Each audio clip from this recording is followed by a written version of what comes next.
Hello, good evening.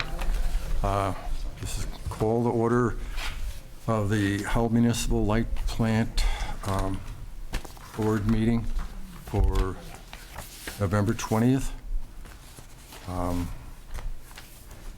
Board members, Jake Valancourt.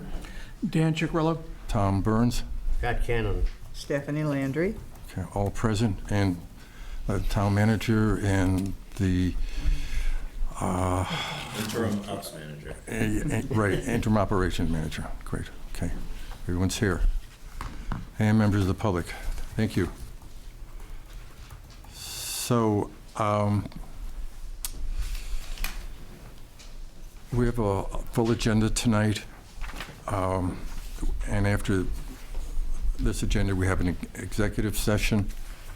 So, and hopefully we can be in executive session within 2 hours because it just becomes a long night for everyone. So this is the public input section, and if people could keep their comments short and succinct, I'd be glad to. Mr. Chairman, can I make a recommendation that the executive session be taken first or maybe after public comment so that we don't keep Attorney Scobo waiting and paid for, in truth, in all honesty, throughout the entire meeting? I don't expect it'll take too much time. That's inconvenient for us. Yeah, everyone is here. They can wait. They can wait. It's not atypical The agenda to... was Excuse supposed me, to Ms. be Kingston, here I'm since speaking. I just called point of order, I can interrupt you. You can't, but... Yes, I can. Could we call Scoble back? Could we just have him wait, or is that? Yeah, we're going to get charged for that time, I'm sure, because he's waiting. Oh man, didn't he see the? Well, the executive session is going to be at the end of the meeting. No, I'm just simply making the recommendation that it be held at the beginning so that we can, so that Attorney Scobo is not waiting for a couple hours to get through the meeting. And that also is a cost saving, a significant cost saving. Right. You would reconvene in open session and continue on with the agenda. Right. I don't anticipate executive session will take, I don't know, I'm going to guess maybe half an hour tops. Right. So the audience here then will. They would come back for open session. It makes more sense to have one person wait than... Well, this is an expensive wait, though, and it's going to be hours and hours. It'll be. What is the OML requirement if we go out of order? Like, are we? There's not, you don't have a time, your agenda is not time specific, so there are no requirements Okay. or prohibitions from going. were you suggesting that we do it after the public input or before? Yeah, you could do it after, yeah, I said even after the Yeah. public input, Right. so. So why don't we do it- So if they get to do their public input. Yeah, then why don't we get the public input, and then we'll go to executive session, and then we'll come back. And then, if I encourage you to come back. Robbie's still open across the street, right, cup of coffee. I think that's. Sorry to do that to you, but $500 an hour is a lot of money. I mean, it's just, I'm saying it out of common courtesy, and that it costs us $500 an hour for the lawyer. So, Yeah, and I see at least 2 hours here, so that's 3 hours, so that's Which is a good thing. inexpensive. Should have been, Yes. you should have times on the agendas, and you do it with all the other. I agree, okay. So what I'm going to do, Just saying. Do you have public input? If people want to say something Yeah, because regarding the agenda Right. prior to the meeting, why don't you say it now? If not, we'll come back.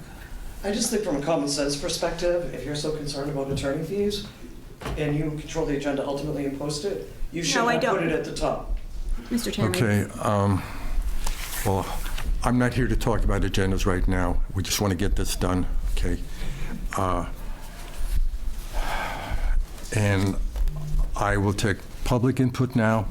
We will go into executive session for a half hour. We will include executive session within a half hour will be diligent and vigilant, that it doesn't take any more than 30 minutes. Other board members? Are we? Yeah, I mean, I think that it's a reasonable thing. I It's mean, not, Why I'm okay with that. why encourage? it's not ideal, increase okay? Attorney's fees. We're all, yes, Ms. French. Lisa French. Okay, is this public input? Yeah, Okay. Lisa French, 47 Rockland. I think that the attorney should have been scheduled. Okay, Fine that it's on the thank you, Lisa. We're not talking about the, This is my comment. okay. This is my comment. I think when you make the agenda, you set the agenda, and I think of all the meetings that I've attended, I've always heard people say, if you have executive session, you have to let the public know when it is before, ahead of time.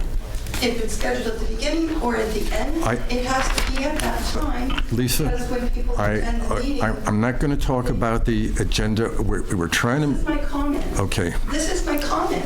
okay, I got So I you. think that the light board and whoever should have invited the council to come later in the meeting. Why is the attorney scheduled to come at the start of the meeting since the executive session is at the end?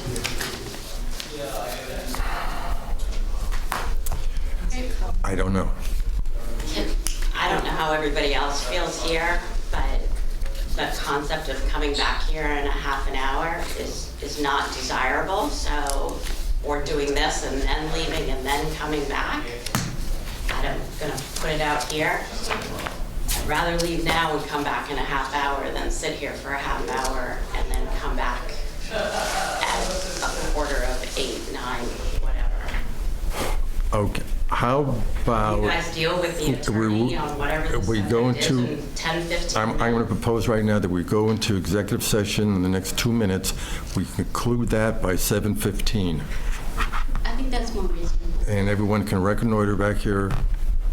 I just caution against putting, if you're not completed with the discussion by 7:15, my guesstimate is that you will be, but you don't want to put an end time on it because you do need to wrap up this matter this evening. But right now, we just spent 15 minutes talking about it. Right, yes. Well, no, because y'all started late, so. Yeah, we people- started 5 minutes late. So Let's be honest here. let's go to 7:15, and we will, I think that the respect I can give everyone here. You just have to say that you'll reconvene. Reconvene at 7:30, okay. But you need to, Okay, Tom, you need a motion to go Yeah. into executive session. I move that we go into executive session. And consistent, Dan, if you could just read what you have to. Oh, I have to read that? state Read matters. that, but say that we'll go back into. I move that we move to executive session to discuss strategy with respect to litigation and that the chair declare that an open meeting may have a detrimental effect on the litigation position of the body to comply with or to act with under the authority of the attorney-client privilege and to consult with legal counsel and obtain legal advice pursuant to the attorney-client privilege in matters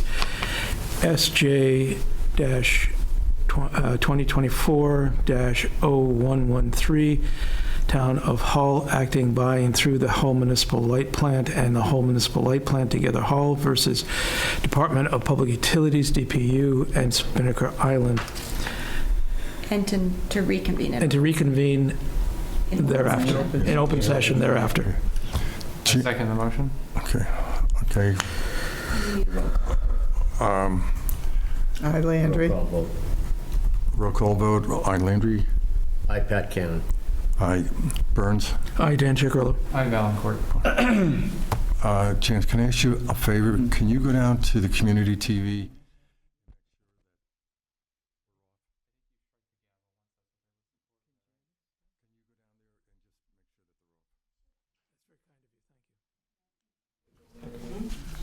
Okay.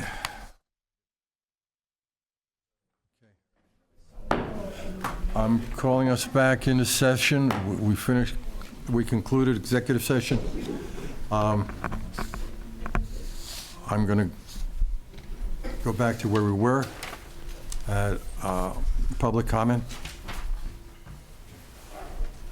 Mr. Irwin? David Irwin, 3 Town Way. When can we get the minutes of executive session? When do they get released to the public? When the matter's been resolved and they're released by council. Thank you. Okay. I see a lot of people with solar accounts here, and let me just, the reason we established the work, or the task force to look at the solar building policy was to research that fully and come up with a proposed change at our December 10th meeting in an effort that we don't have a lot of these conversations, because nothing, I'm not going to say anything till December 10th. If you want to, you know, I've gotten letters from most of you. I've taken them to heart. Dan and I are going to be reviewing those. Just to let you know, we did meet, the subcommittee did meet a couple weeks ago, and then we also had a discussion with MWIC, with MWIC, and we've asked MWIC to provide us with some documents or information on solar panel policy of other municipals, so that we could be a bit more in line, or see what other places are doing. So I just want to let you know that we're trying to get that information from MWIC, but we will have a report Of recommendations on that the board will be able to vote on. And it's going to center around transparency and equity, and it's going to deal with the rollover. It's going to deal with the issues that you brought up and that concerns us. So I don't know if that's, I know that's not going to allay any concerns that you have, but we're working on it. And until that December 10th comes, I'm just going to say we're working on it, because that's when we're going to have a report. Chair. Is that when the next meeting is? Yes. December 10th here? Yes. Yeah, we normally don't, sorry, go ahead. Denise Bishop, 50 Union Street. I saw a couple of the emails because I had started a small email chain of like 10 people when I brought this out to help out. And some people responded, and that's when I started this whole thing. But some of them were really good, but I'm sure obviously you got them, but I only saw a couple, and they were all in line with how I felt. So I basically didn't respond except for the, Right. No. yeah. So I'm glad that you are doing all that. The only thing I did want to say was the letter that went out to the 16 homeowners did not say that there was going to be a meeting tonight or December 10th. It would have been nice to have, like, in that letter, it would have been nice to say, and we are going to discuss or come to the meeting, and then there's another meeting, so that you can stay informed that we're having these meetings. The agendas show up 2 or 3 days before the meeting, and that's not enough time to come here. Right. That's why there's so few people. Well, this last agenda was a week before the meeting. So I wanted, Right. We also You did notice that we heard you, and we are targeting, seriously targeting that every agenda for the light board will be 1 week before the meeting. There might be additional augmented agendas between now and then, but we will get out a base agenda with topics on it, because we heard those complaints, and that's going to change, or it did change. So, Tom? Well, yes. let's keep an open mind. I just wanted to point out that, and I shared this with Mike, I received from 2 different ratepayers. One was for sure solar, maybe one was contemplating, asking me questions, and I deferred them to Mike because I don't know the answers, but about if someone has existing solar, something about the roof gaps between panels for firefighters or building code or something. I don't know those rules, but apparently some rules have changed. And if we could work with either the building department or fire department or both if we need to just understand the rules change so that they're communicated before any ratepayers take solar off to do any roof work and put it back on and find that maybe they can't put all the panels back on because of this rule change. I don't think it's Hull Lights rules that have changed, but if we could just, maybe we do that in the December update if possible, or what have you. I just wanted to put it on there that we were getting these kinds of comments and I'm not sure what the answers are. And then just to clarify, the December meeting is scheduled for December 11th, not the 10th. Oh. Thursday, the 11th. Thank you. Thanks for that. Is that still a good date? Is that a though? good, I mean, we were going to do it on the 18th, but a lot of the members weren't available, so Right. we switched it to the 11th. Is that a good night for everybody? Yes, Great for me. yes. Honestly, it's not, but Can we do it on a different night? Can we do the 10th or the 9th? the 9th. The 10th, there are a couple of public meetings on the 10th. Okay. The 9th? The 9th work? That's a Tuesday? Yep, that works for me. Tuesday, the I would 9th? appreciate that. Okay. Can that work for everybody? No. Does it now? We're trying to help here. We are trying to help. Works well. Okay. Tuesday the 9th, Okay, Tuesday the 9th, Okay. 6:30. 6:30.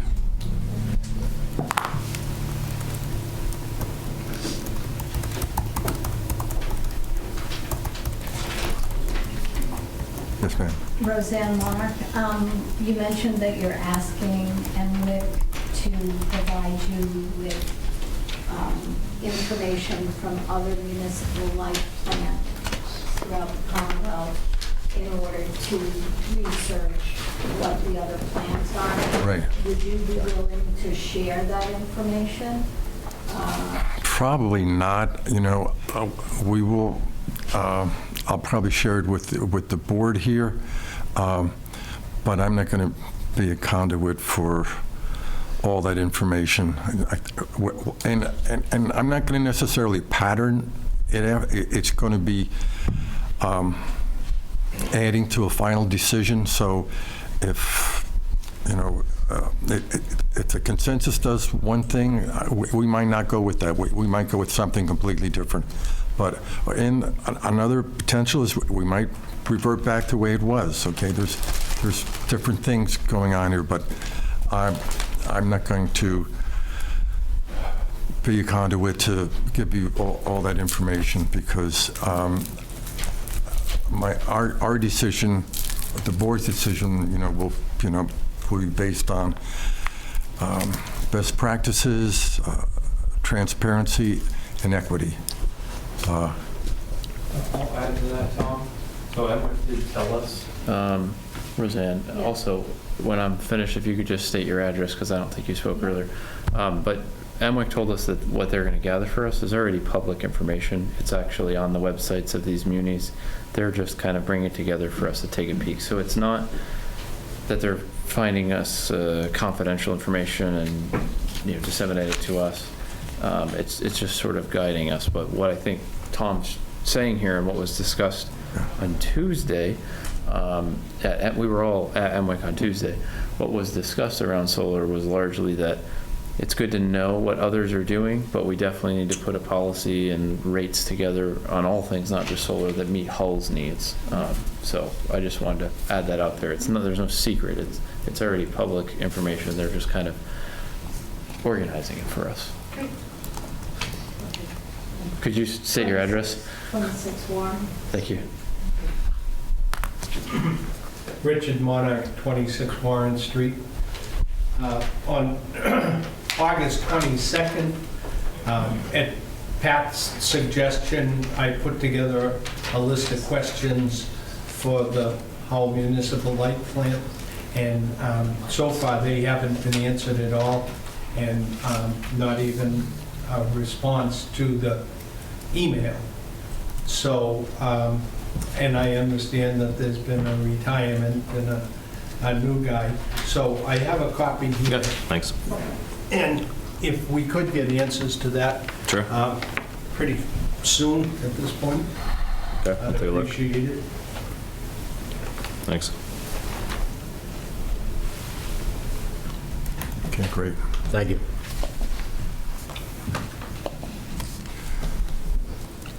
The light plant operation manager's report. Could I make a suggestion? The order that you have this under, or the order that is under, is this the way you want to proceed on this, or It really it doesn't doesn't matter to you? I would ask to do,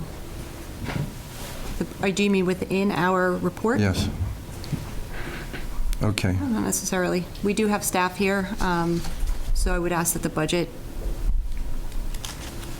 update or discussion happen sooner than later in case she needs to, okay. Okay. Well, Do you have a preference? the first thing on here is the pilot. And you can talk about that, and then I can talk about it. Okay. Okay, so, let's go that way. So you want to talk about the pilot first? Sure. So, You- so Go ahead. what would you do on our report, Tom, or did you want to do something different? No, you, please, I'm listening. Okay. So the board has a copy of a proposed voluntary payment policy, as well as some data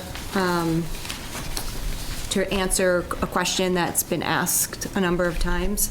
I do have a copy of, and it was the first I was seeing it, of the pilot policy that was distributed at the last board meeting when I was not here, so I do have comments on that also. That, by the way, that has changed very, very little since it was first proposed 3 months ago. I've never seen this version, but at any rate, It's been out there, it's been on, if we've looked at it, and this is the proposal, or the policy proposal that was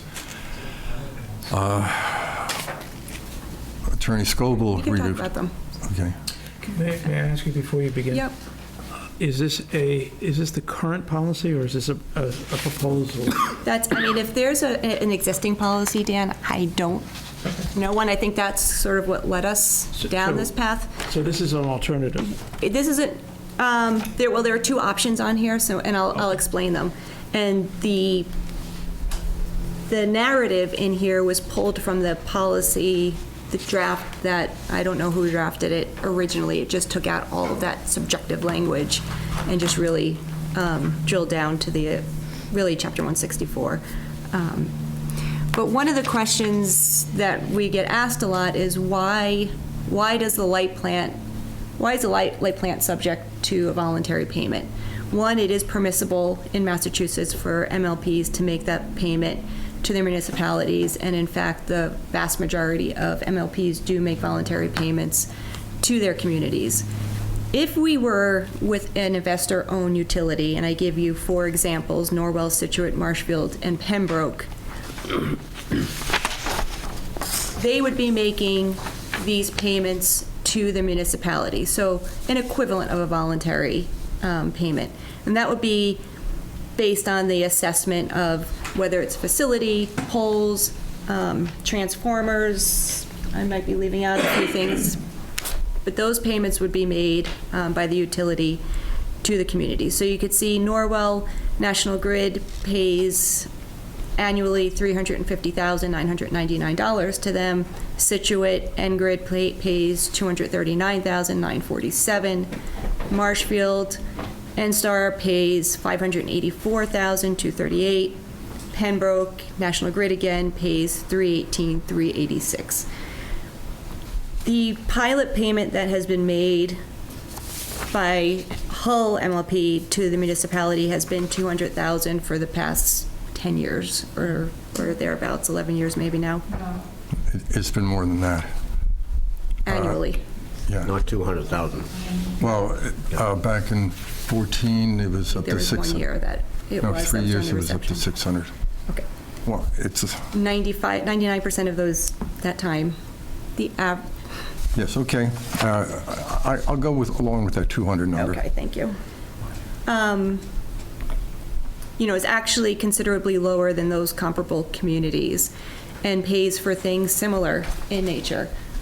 The location that the poles are on, the light plant facility, administrative costs for the town, excluding the light plant manager salary, but things like our accountant, our treasurer that does process payments and manages accounts on behalf of the light plant, And there are no other, those charges aren't charged in any other form or fashion. So if you look through the policy that I present, it's straightforward. It includes authority, annual review, voluntary payment. And I'm using voluntary payment because technically it's a voluntary payment and not a pilot, just to keep it slightly less confusing. And it is essentially that the light plant manager will present to the light board on an annual basis, dependent upon which formula is preferable, that voluntary payment amount, that there's an annual review, and again, that's only made from unappropriated earned surplus, and that's in accordance with the DPU chart of accounts, and again, that's on an annual basis. Unappropriated earned surplus will be documented, again, through the chart of accounts, and that gets filed with DPU. So there are a couple of checks and balances in there in case anyone's concerned about a lack of surplus. The voluntary payment, again, this is a little duplicative, but it's a one-time voluntary payment on an annual basis. The two formulas that I present, and this is after looking at the meme study, which I don't have the count, has at least 30 of the 41 MLPs listed. And the formulas that they use vary. One of the more consistent ones was based on annual sales. And in the category of MLPs that have annual sales similar to that of Hull's MLP, those were where I used most of the comparisons. So and the average kilowatt, the kilowatt charge that I'm suggesting is an average of what other MLPs use. So the first option would be number of kilowatt hours sold times 0.0025 kilowatt hours plus a base $100,000 annual fixed payment. Based on the 2024 annual sales, which were just under $46.5 million, that would have resulted in a voluntary payment of $227,643. So again, What year was that? 2024. 2024, thanks. So again, consistent with what the payments have been over the course of the past 10 years or thereabouts. That's on the kilowatt hour amount of sales. Correct. And that was based on Hull's 2024 kilowatt hour per sales. If I could, I know you're explaining this, but it might No, be it's okay. helpful to get a suggestion. To make reasonable comparisons to what might be helpful. So if you want to compare to towns that are about the same size as us, or at least the same number of customers, I have no idea where this leads us, but I just mean in fairness to see if we can help, if that could help. I have a list of all the municipalities here and the number of meters that all of them have. Now, they may be, far more miles of pipe, of wire and poles and stuff like that. Maybe that's not the fairest way to do it, but it might be, being that they're all municipalities and that they do the same thing that we do as far as trying not to make a profit. We're limited to an 8% profit anyway, and we try not to make any more than one. And that's what we always strive to do. You typically still wind up making about 5. But I think that if it came down to the kilowatt hour charge, I'd like to be able to make some comparisons to what these people do. Yeah, I could speak to that a little bit, because we actually went through a couple different scenarios, and we sorted by the number of customers, and then we sorted by the annual sales.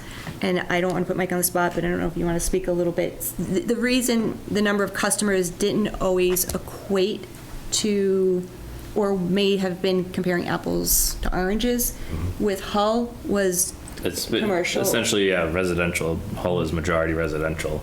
You could have some, like Littleton has some large industrial facilities, but we have a similar meter count.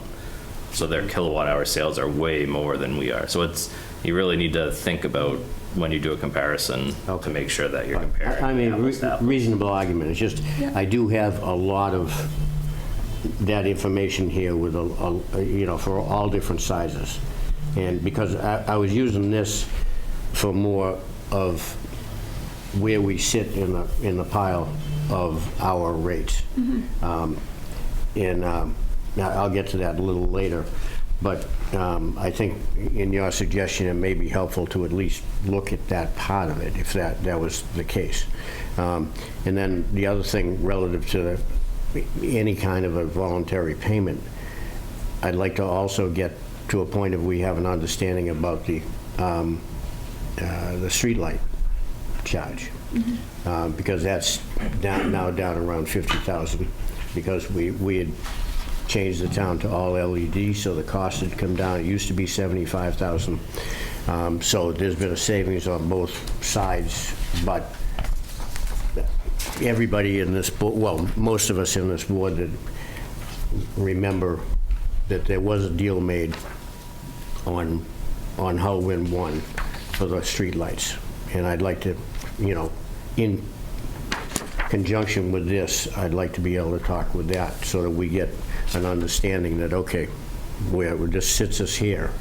And, so anyway, sorry to interrupt. No, that's fine. And the mean report that we looked at, like I said, has, and I don't have the exact count here, but I'm going to say around 30 of the MLPs. And it gave us the number of customers, peak demand, annual sales per kilowatt, and then the pilot payment to the municipality, and then how they structured their pilot payment. So at the end of the day, the sorting that looked at the annual sales, I believe, gave us the most comparable communities. And I don't think I can share how I sorted it with the board after the meeting this evening. Or the other option would be just the continued $200,000 as an annual fixed payment amount. And again, if there is no earned surplus, and just, to put some perspective to it, in 2025, there is a $14 million, $580,000 surplus. Because I know that there had been information that we were, at years in the red, and the light plant was paying a pilot. That's not accurate. And I meant to, but I didn't do. I can calculate in 2 seconds if somebody has a question what the $200,000 out of that total unappropriated surplus is. It's very small. Who determines which of these payments did you say? I'm willing, those are the two that I'm suggesting. I think they're fair. I think it doesn't hurt the town's budget. It provides for some consistency. It's consistent with, our discussions, and it gives an opportunity for us to have the conversation collectively as a board and as management responsible for the budget. So I'm open to I would accept a vote on either of these two from the board. When I brought up the pilot in the beginning and felt that the board should have some, was open to having say in the pilot. It, took some turns since that initial discussion.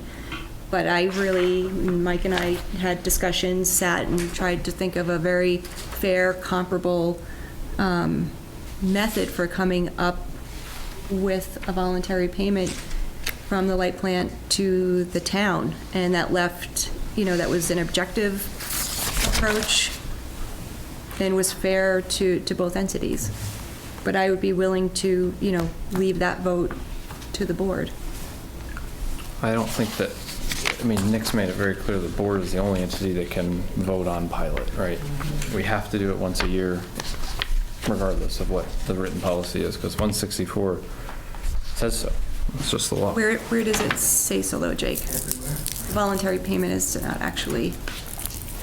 No, what I'm saying is the 164. light board's the only entity that has the authority to make a voluntary payment. That's what 164 puts that. The MLP, right, assuming that the Onto the MLP, elected board. that the board has the authority to do that. So, Right. and again, I don't want to get into that. I think that, we're putting out there two very fair options and very defined options, so I prefer to stick to. So this is the first I see it. I appreciate you doing that work, and it's also really nice to see what 1, 2, 3, 4 other towns pay to investor-owned utilities. I think that helps. Get paid by. Or sorry, yeah, they're paid by the investor-owned utilities is what I meant. And they're, they are a for-profit utility, so they have profit and they have more monies, if you will, to make tax payments. So to me, it makes sense. We are public power, and we all believe in public power. That's why we're all here, and we defend it and uphold it, and that's why we believe in Chapter 164. This one is the 1 through 9 is what the board went through when you and I weren't here in October, and there was like 3 that were left to discuss, and that's the version that, at least I'm aware of, that Nick Scobo reviewed in the summer and sent back to the board and suggested. And I think we should stick with that version and go through the 3 points that were left to discuss. This version, though, is not what Nick had ultimately set back, so I just want to be clear about that. I disagree. And okay, well, we can pull that. I think maybe I can even pull it up while we're sitting here. But, really, most, if not all, of what's contained in this draft is contained more succinctly and less subjectively. For example, I don't know an attorney that would, the annual review and timing in the originally proposed pilot policy. At most, any pilot payment may be considered once per fiscal year by the board. That's fine. Such consideration shall occur after the board reviews the financial position of the HMLP for the year, including review of audited year ending December 31st, financial statements, the annual financial report. It's really based on the DPU, and that should be outlined in here, the DPU chart of accounts, what that unappropriated earned surplus is. And that's included. But there are other aspects of if we have debt, if we have capital projects, if we're looking at it's the whole budget and what we're responsible for. Right, but there's no, I'm sorry. I don't think it's just the DPU. If we are looking at initiatives like a battery a project that is going to require us to invest considerable funds in the future, we have to take that in consideration too. Pilot is a voluntary payment, and I find that you I don't know if acting as light plant manager or town manager feels that it's I'm acting as a light plant manager. okay, because you were saying before the fairness to the town. Right, I can consider fairness to another group as anybody. I know, for us, I'm not trying to be unfair to the town, but our constituents are the ratepayers, and taking $200,000 from ratepayer funds and just transferring them to the town, unless there is a significant surplus to do that, adversely affects the ratepayers. If that has a negative effect on the town, then the town has the ability to either work on other revenue sources, such as taxes or fees, to make it appropriate. But I don't think the town should consider a $200,000 annual contribution from the light plant, voluntary contribution to the light plant, until we make a very educated review of our budget. We don't. But that's built into the policy. If there are no, if there is no surplus, there is no voluntary payment. And in fairness, as the light plant manager, and as the board, a consideration for the board, there has been a consistent, with the exception of a year or two in there, $200,000 payment to the town, which the light department is a department of the town, and if, you know, nothing else is a partner, would want to be a good partner to the town, would leave that $200,000 deficit reduction to the town, and it'll have to be made up someplace else, and that affects the ratepayers. And do you want to, you know, the question for the board would be, is that a policy decision that you'd like to make at this time, knowing that there's over $14 million in surplus? And I'd also suggest that any 14 million, did you just say there was $14 million? 14, I did. So Yep. what's our? Why have our rates gone up? Excuse me. Okay. Our annual budget is like 7-8 million. I'm sorry. So you're saying we have 14 in surplus? The voluntary payment is based on unappropriated earned surplus, which is recorded in the DPU chart of accounts in 2025, and it's on page 12, line 44, and you all have the... So this is the document that was handed out as we sat down.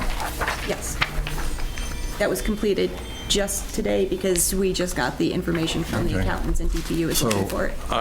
So our annual budget's $7-8 million, and we have 14 million surplus. Right, that's not cash. How do we figure that? What's that mean? Oh, Yes. you're saying the total. This is essentially the total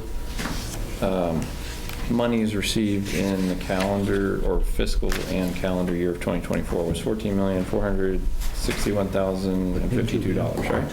Page 12. You're on page 14, I think. But the total surplus for the year is, if I read this correctly, yeah. Net income. So Janice, is that right? The net income for the year of 2024 was the $429,275. Is that the figure? Yes. Okay. And that's before or after Pilot was paid in 2024? Because Pilot was already paid in 2024. After. After. Okay. Thank you. I would like to give my opinion on, so for me, Pilot is totally appropriate. It makes sense for the board to make the decision. We all understand that and everyone agrees. My vote would be, regardless of what the policy would be, if we were talking about, oh, it's 2025, the end of 2025, on this, I would say, hey, we had a presentation from MWIC earlier this year that told the board and the public, it was a public meeting, that we're undercapitalized and we needed to raise rates, and we raised rates, obviously. We didn't raise rates 10 or 20%, but it was a substantial raise and we hadn't done it in about 11 years. The point of that was because our cash on hand was less than 360 days of operating cash. They want us to get there. There are many reasons, one of which is our ability to basically our credit rating, if you will, or bond rating. That's the point. So we're not there yet. We're going in that direction. They gave us, thumbs up on Tuesday when we were with Emwick earlier this week in Ludlow. But I would say don't make a pilot for now, because what's in the best interest of the ratepayer is to get that cash on hand in the least amount of time as possible. And I understand that may not be in the best interest of the town, but the best interest of the ratepayer is what we were elected to uphold. So that would be my opinion for now. If I could respond to that. So yes, but as a reminder, this board has not raised rates in a significant amount of time. Yeah, about 11 and years. that contributed to the reason, not the $200,000 pilot payment. That contributed to the amount of cash or lack thereof on hand, that being the 365 days, which is the ideal, and the board agreed that was the goal. And it will be attained, I don't have that document with me, if it's, do you recall, Mike, a year? Yeah, 2 years. 2 years? 2 years' time. You're on that path now. Had rates been, and that's not a path I want to discuss, I just think it's important to make that note. So it's not that there's been, misallocation of funds or... Yeah, well, when we were with Emwick, we also talked about 2 letters that they're supposed to send to Mike so that we can handle the cash flow, if you will, of the generators and using the rate stabilization monies. And I'm sure that they got that quickly, and we're all happy about that. But they gave us, we actually had a good spirited discussion for about 5 minutes of, well, do you want the first us paying them back to happen in December or January? And we all immediately, oh, January, because we want 2025 to look a little bit better, because we know we're going to have to go for some money at some point for some sort of project or multiple projects. So, and they agreed too. They said, yep, that makes sense. So you'll start it in December, and then the repayment starts in January, and that helps 2025. Yep. And then 2026 we're accumulating because we've fixed the rates essentially. And that's all set and signed off on. Yeah. Yeah, so I'm just saying that's my perspective right now. I'm not saying, oh, we shouldn't do a pilot ever. I don't think that's necessarily fair for anyone. But right now, I think we should pinch every penny we can to get that cash on hand to 360 days, even sooner than 2 years if we can, or whatever, and try to get that bond rating as high as we can, as in the least amount of time possible. How much sooner do you estimate a non-payment of $200,000? Maybe that gives us a month, and maybe doing some peak shaving with a generator or a rental battery or something gives us another month or something, right? Like, I know we don't have massive levers we can pull. There's a lot of limitations we have to operate within, but in the business world, every penny that you save is a lot cheaper to do than go out and earn, say, $1. If I can save a penny, it's easier to do than to make a whole dollar, and that's kind of the point I'm looking at here. Except that in the municipal world, that $200,000 is going to impact those same individuals in a different way. So. But we don't have any control over that. Well, you do. No, yeah, the control is we give it to the town, and then the town can use it for DPW. It could use it for any purpose other than for hardening our infrastructure, hardening our charge to keep the light plant running. Yeah. So let me ask that. Let me put another perspective, because this is something I think Mike and I were going to mention this evening. Really think it would be prudent, and I know we're going to work on it, is putting, what are the priorities of the board? I think we can all right now pretty reasonably answer that question. It's capacity, transmission. You raise the rates so that you're in a better financial position. That's, so check, that's done. That's a good step forward. But there are other things that I'd argue have not been discussed, at least in my 2 years' time here, with different leadership, that can and should be, and I'll throw one example out there, green communities. You'd work with the town on that, and that would be a savings to both groups. Well, we have discussed that, pardon me, but we have discussed that, and the thing that we all, well, I believe that most of us all agree is that we don't like it because once in, you can't get out. And that's, there are reasons, we have discussed it, and there's reasons why we don't want to do it. Anyway. The green communities was just one example, Dan. Right, I'm just saying that, especially as you're going out on the bigger projects, you will, I suspect that plant will be working with the town in a variety of ways, and that there are other initiatives, green Well, that communities might be- aside. That might be true, but there is a certain amount of competition between, or rivalry, if you will, because, you know, we have to, if we give money to the town that we don't have, we have to raise rates. If we have, if the town doesn't have that money that we would normally give, as we said, for the last few years, then they have to decide something. They have to do something. Right. So what you're proposing, in my view, what you're proposing is you're shifting the responsibility of paying for fees and services from the town to the light plant. No. And that we have to make decisions because we have to pay for electricity. That if the only option we have is to raise rates or to I just say that But we've never raised rates to make a pilot payment, nor Oh, has yeah. any municipal ever raised a rate to make a pilot payment. Right, I That's- agree, Yeah, I agree, but the point is that that's taking money out of the budget. The proposal that we have from Scoble, it gives control back to the light board to make the decision. And it also focuses that we become a partner, a player. We are able to negotiate with the town. This other proposal is that, it's clear that it's a $200,000 annual fee. That's what we're going to have to pay. Which is less than if we use the formula. Or the formula, and that's at least $100,000 that we have to give. So It's not a voluntary payment.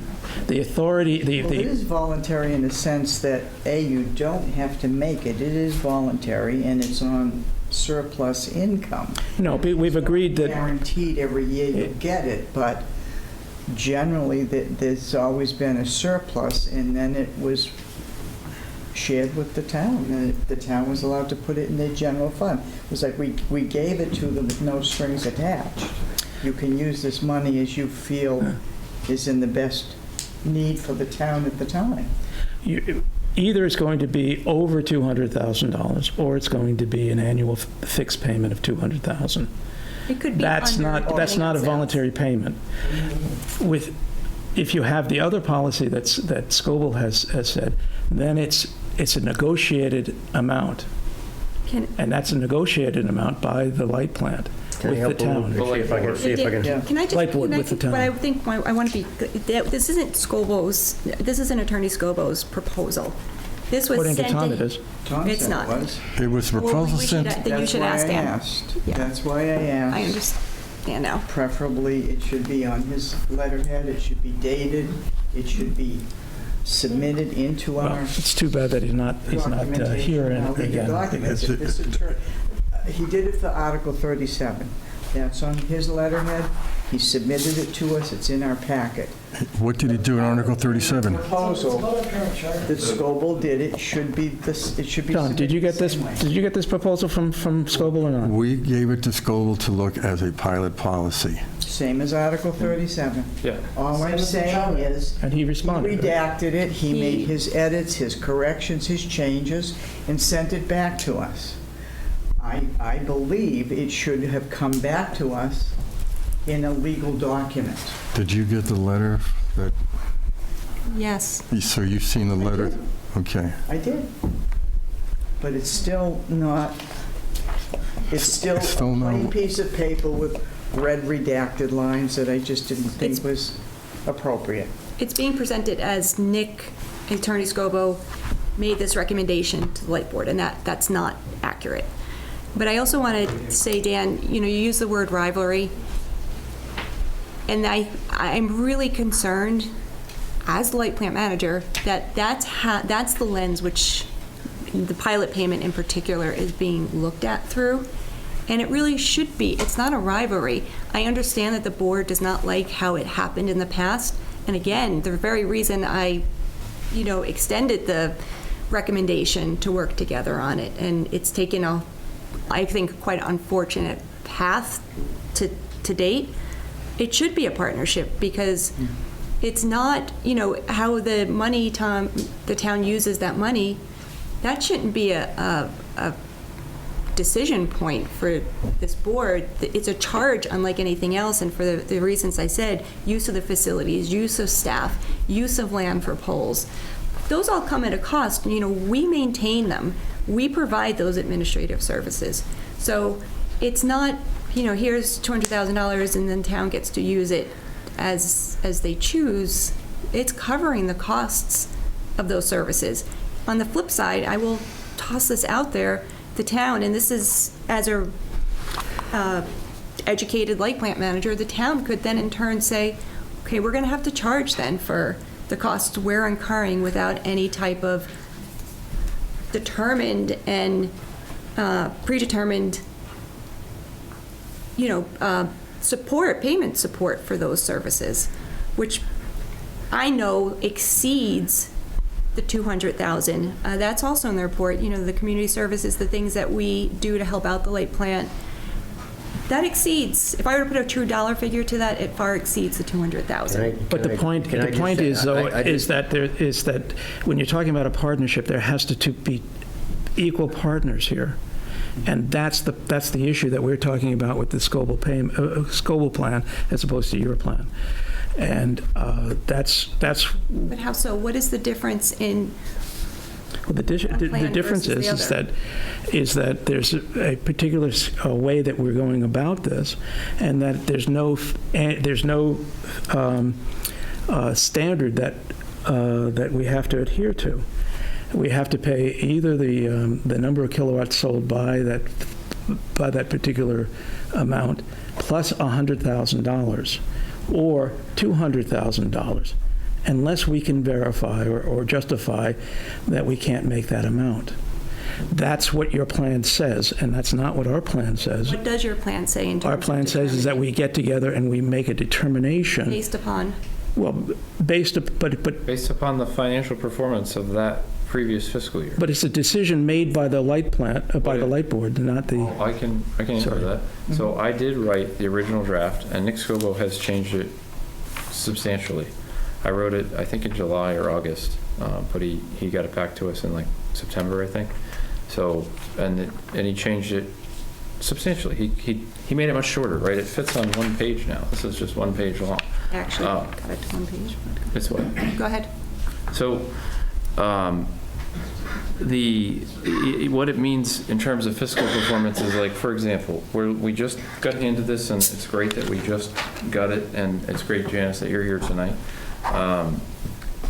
It looks like our cash balance dropped by $633,000 for 2024, yet we have a $400-something thousand surplus.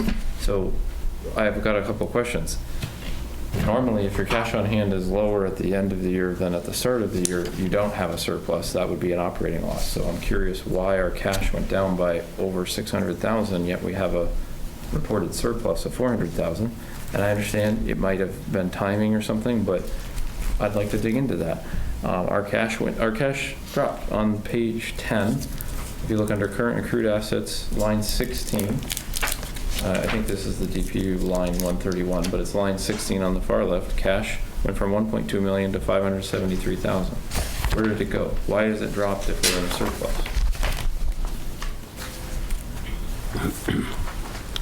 What page are you talking about? Page 10, top right, page 10.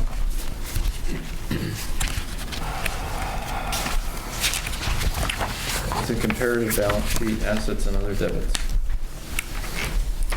And it's comparing the beginning balance of 2024 to the end of the year. It's saying whether or not it increased or decreased on the far right is the way I'm reading this.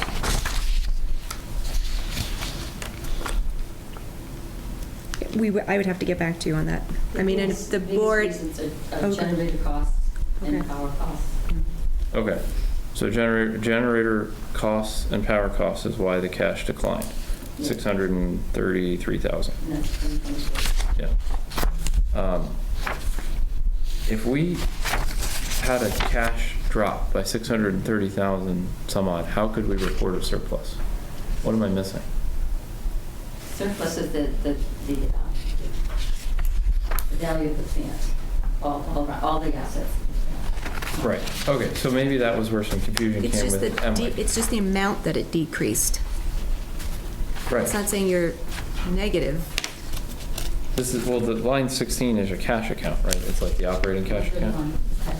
That's our operating cash that, you know, money we receive each month for electricity sales goes in there, and then what we have to pay to buy that electricity or the consolidated bill into MWIC also gets paid from that operating account, right? Line 16. Yeah, okay. So then our cash went down over $500,000 in 2024, yet we say we have a surplus. I look at 2024 and say, I think we have a deficit of like 633,000. That's why I think there was confusion, because MWIC told us that we had 3 years. I understand it was COVID and generators and all that, but roughly between 2020 and 2023, somewhere in there, there was a roughly 3-year period where they said, you're running negative cash. It's not a huge amount, but you were bleeding off cash, and that's part of why we had to change things, which we've done. And we didn't make the rate change in 2024, so I think this is showing it went down because we were still running in a surplus. So to me, if we had a pilot policy and we had this information in 2024 or early 2025, we would have looked at it and said, well, we lost over $500,000, so the pilot payment needs to be zero. But that's not what the pilot payment, that's not the determination to say that it's zero. So again, there's no formula, there's no basis, it's an objective decision to say our pilot payment, our voluntary payment would be zero. The way that I read the one that I wrote, and I understand Nick has changed it quite a bit, if I read this and applied it to 2024, I would vote, we can't make a pilot because this 2024 report fails the basic check of what's in this policy. Basic check, Jake, because again, we want clear, correct information, not misinformation. I agree. Is that line 44, whether or not there is unappropriated earned surplus. What page is that on 44? 12. 12. Okay, so 12 is, this is earned surplus. It's right there, unappropriated earned surplus, $14,170,000. Right, that just, all that does is tells me the entire amount of cash we collected for the year. It doesn't tell us what we, yeah, it's revenue. It's not whether we had a deficit or a surplus. That's what, that is how it's written. That is what the basis is for whether or not, excuse me, whether or not there is a basis to not make that voluntary payment. That's what it's based upon, not what Jake thinks it should be based upon. I don't mean that insultingly, but my point, just proving my point that there's nothing in your proposed policy that defines how a decision will be made on if or how much a pilot or voluntary payment would be. The policy I propose leaves it at the discretion of the board, but follows, because that's what Nick did. He made it, basically Nick said, this is a restatement of the nuts and bolts of 164. I'd really ask that you, if Nick, that you leave Nick out, because he's not here to validate what he said. And I have plenty of reason to have concerns about that. Can I try to help here a little that might Please do. might help us on both sides of this argument? Okay, I mentioned earlier about the street lighting account, okay? You mentioned about what the town does for the light department, and one of the items that you mentioned was the accounting. Mike Buckley does all the accounting for the light department, you know, with the aid of Janice and stuff like that, to make sure all the numbers work right and get bills paid and stuff like that. Right, there's other things cost from the town side, medical insurance, that I'm sure. Those wouldn't count. We're not paying, those are,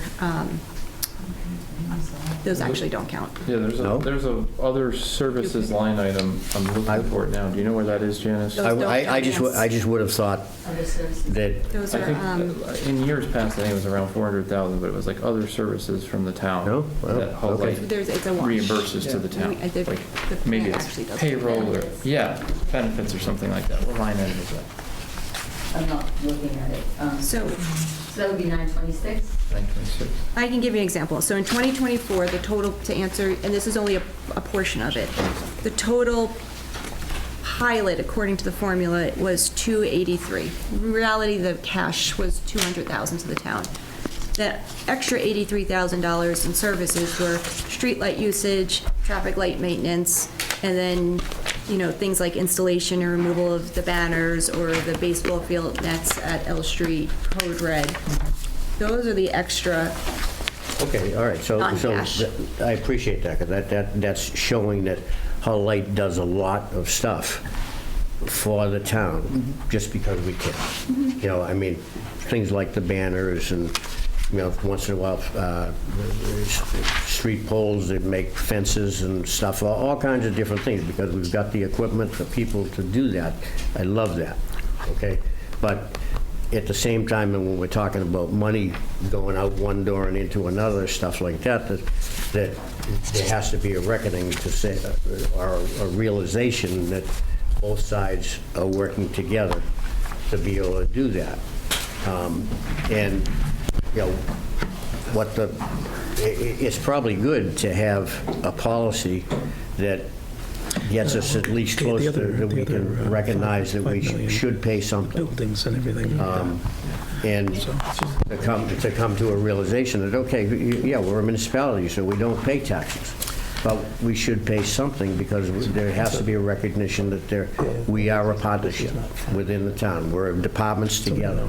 So I think we got to boil it down to understand that we got to come to some agreement, and we're not going to get to a 0, and maybe we're not going to get to a 200. But I think you're correct that a lot of this is borne by prior problems that have nothing to do with this light plant manager, and that we just have to be able to move on and get something accomplished here.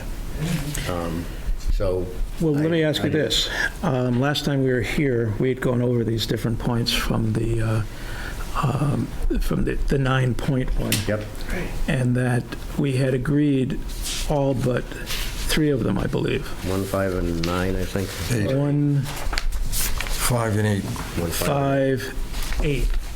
Okay, so the first one, we had agreed, or we had listened, I mean, at least I had listened to what your objection was, and I had no problem with the light plant manager being part of the discussion. Great. I don't know if anybody else has objections to that, but. No. Then, did you say 5? Oh, yeah, 5 was, I think Stephanie had a question about what town officials, and I was going to ask that we substitute from town officials as from the Board of Select, or the Select Board, I guess it's called, and any of its designee. And then 8, was the last one? Yes, the effective date. Effective date.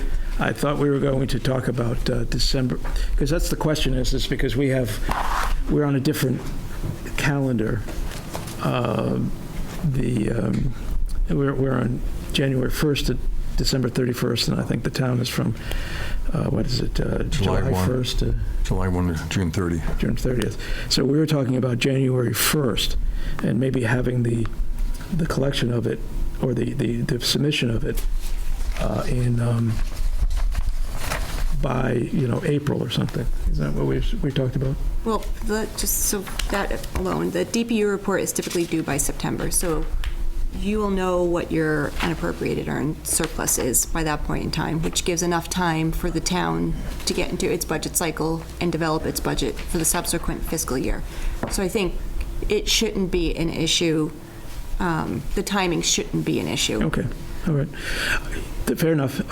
Does that satisfy, I thought it was, Stephanie, I thought it was your objection. Does that satisfy you? Right.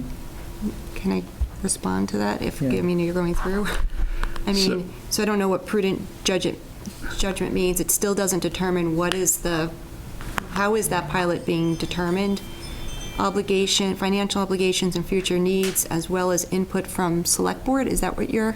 Select Board as well as input from the Select Board and or its designee, meaning the town manager. Maybe it should be the chief financial, Maybe it should be not what? sure how This is the chief financial this is the officer, which copy that would we- be, That's, I mean, I thought that would be a designee, but that's okay. You have.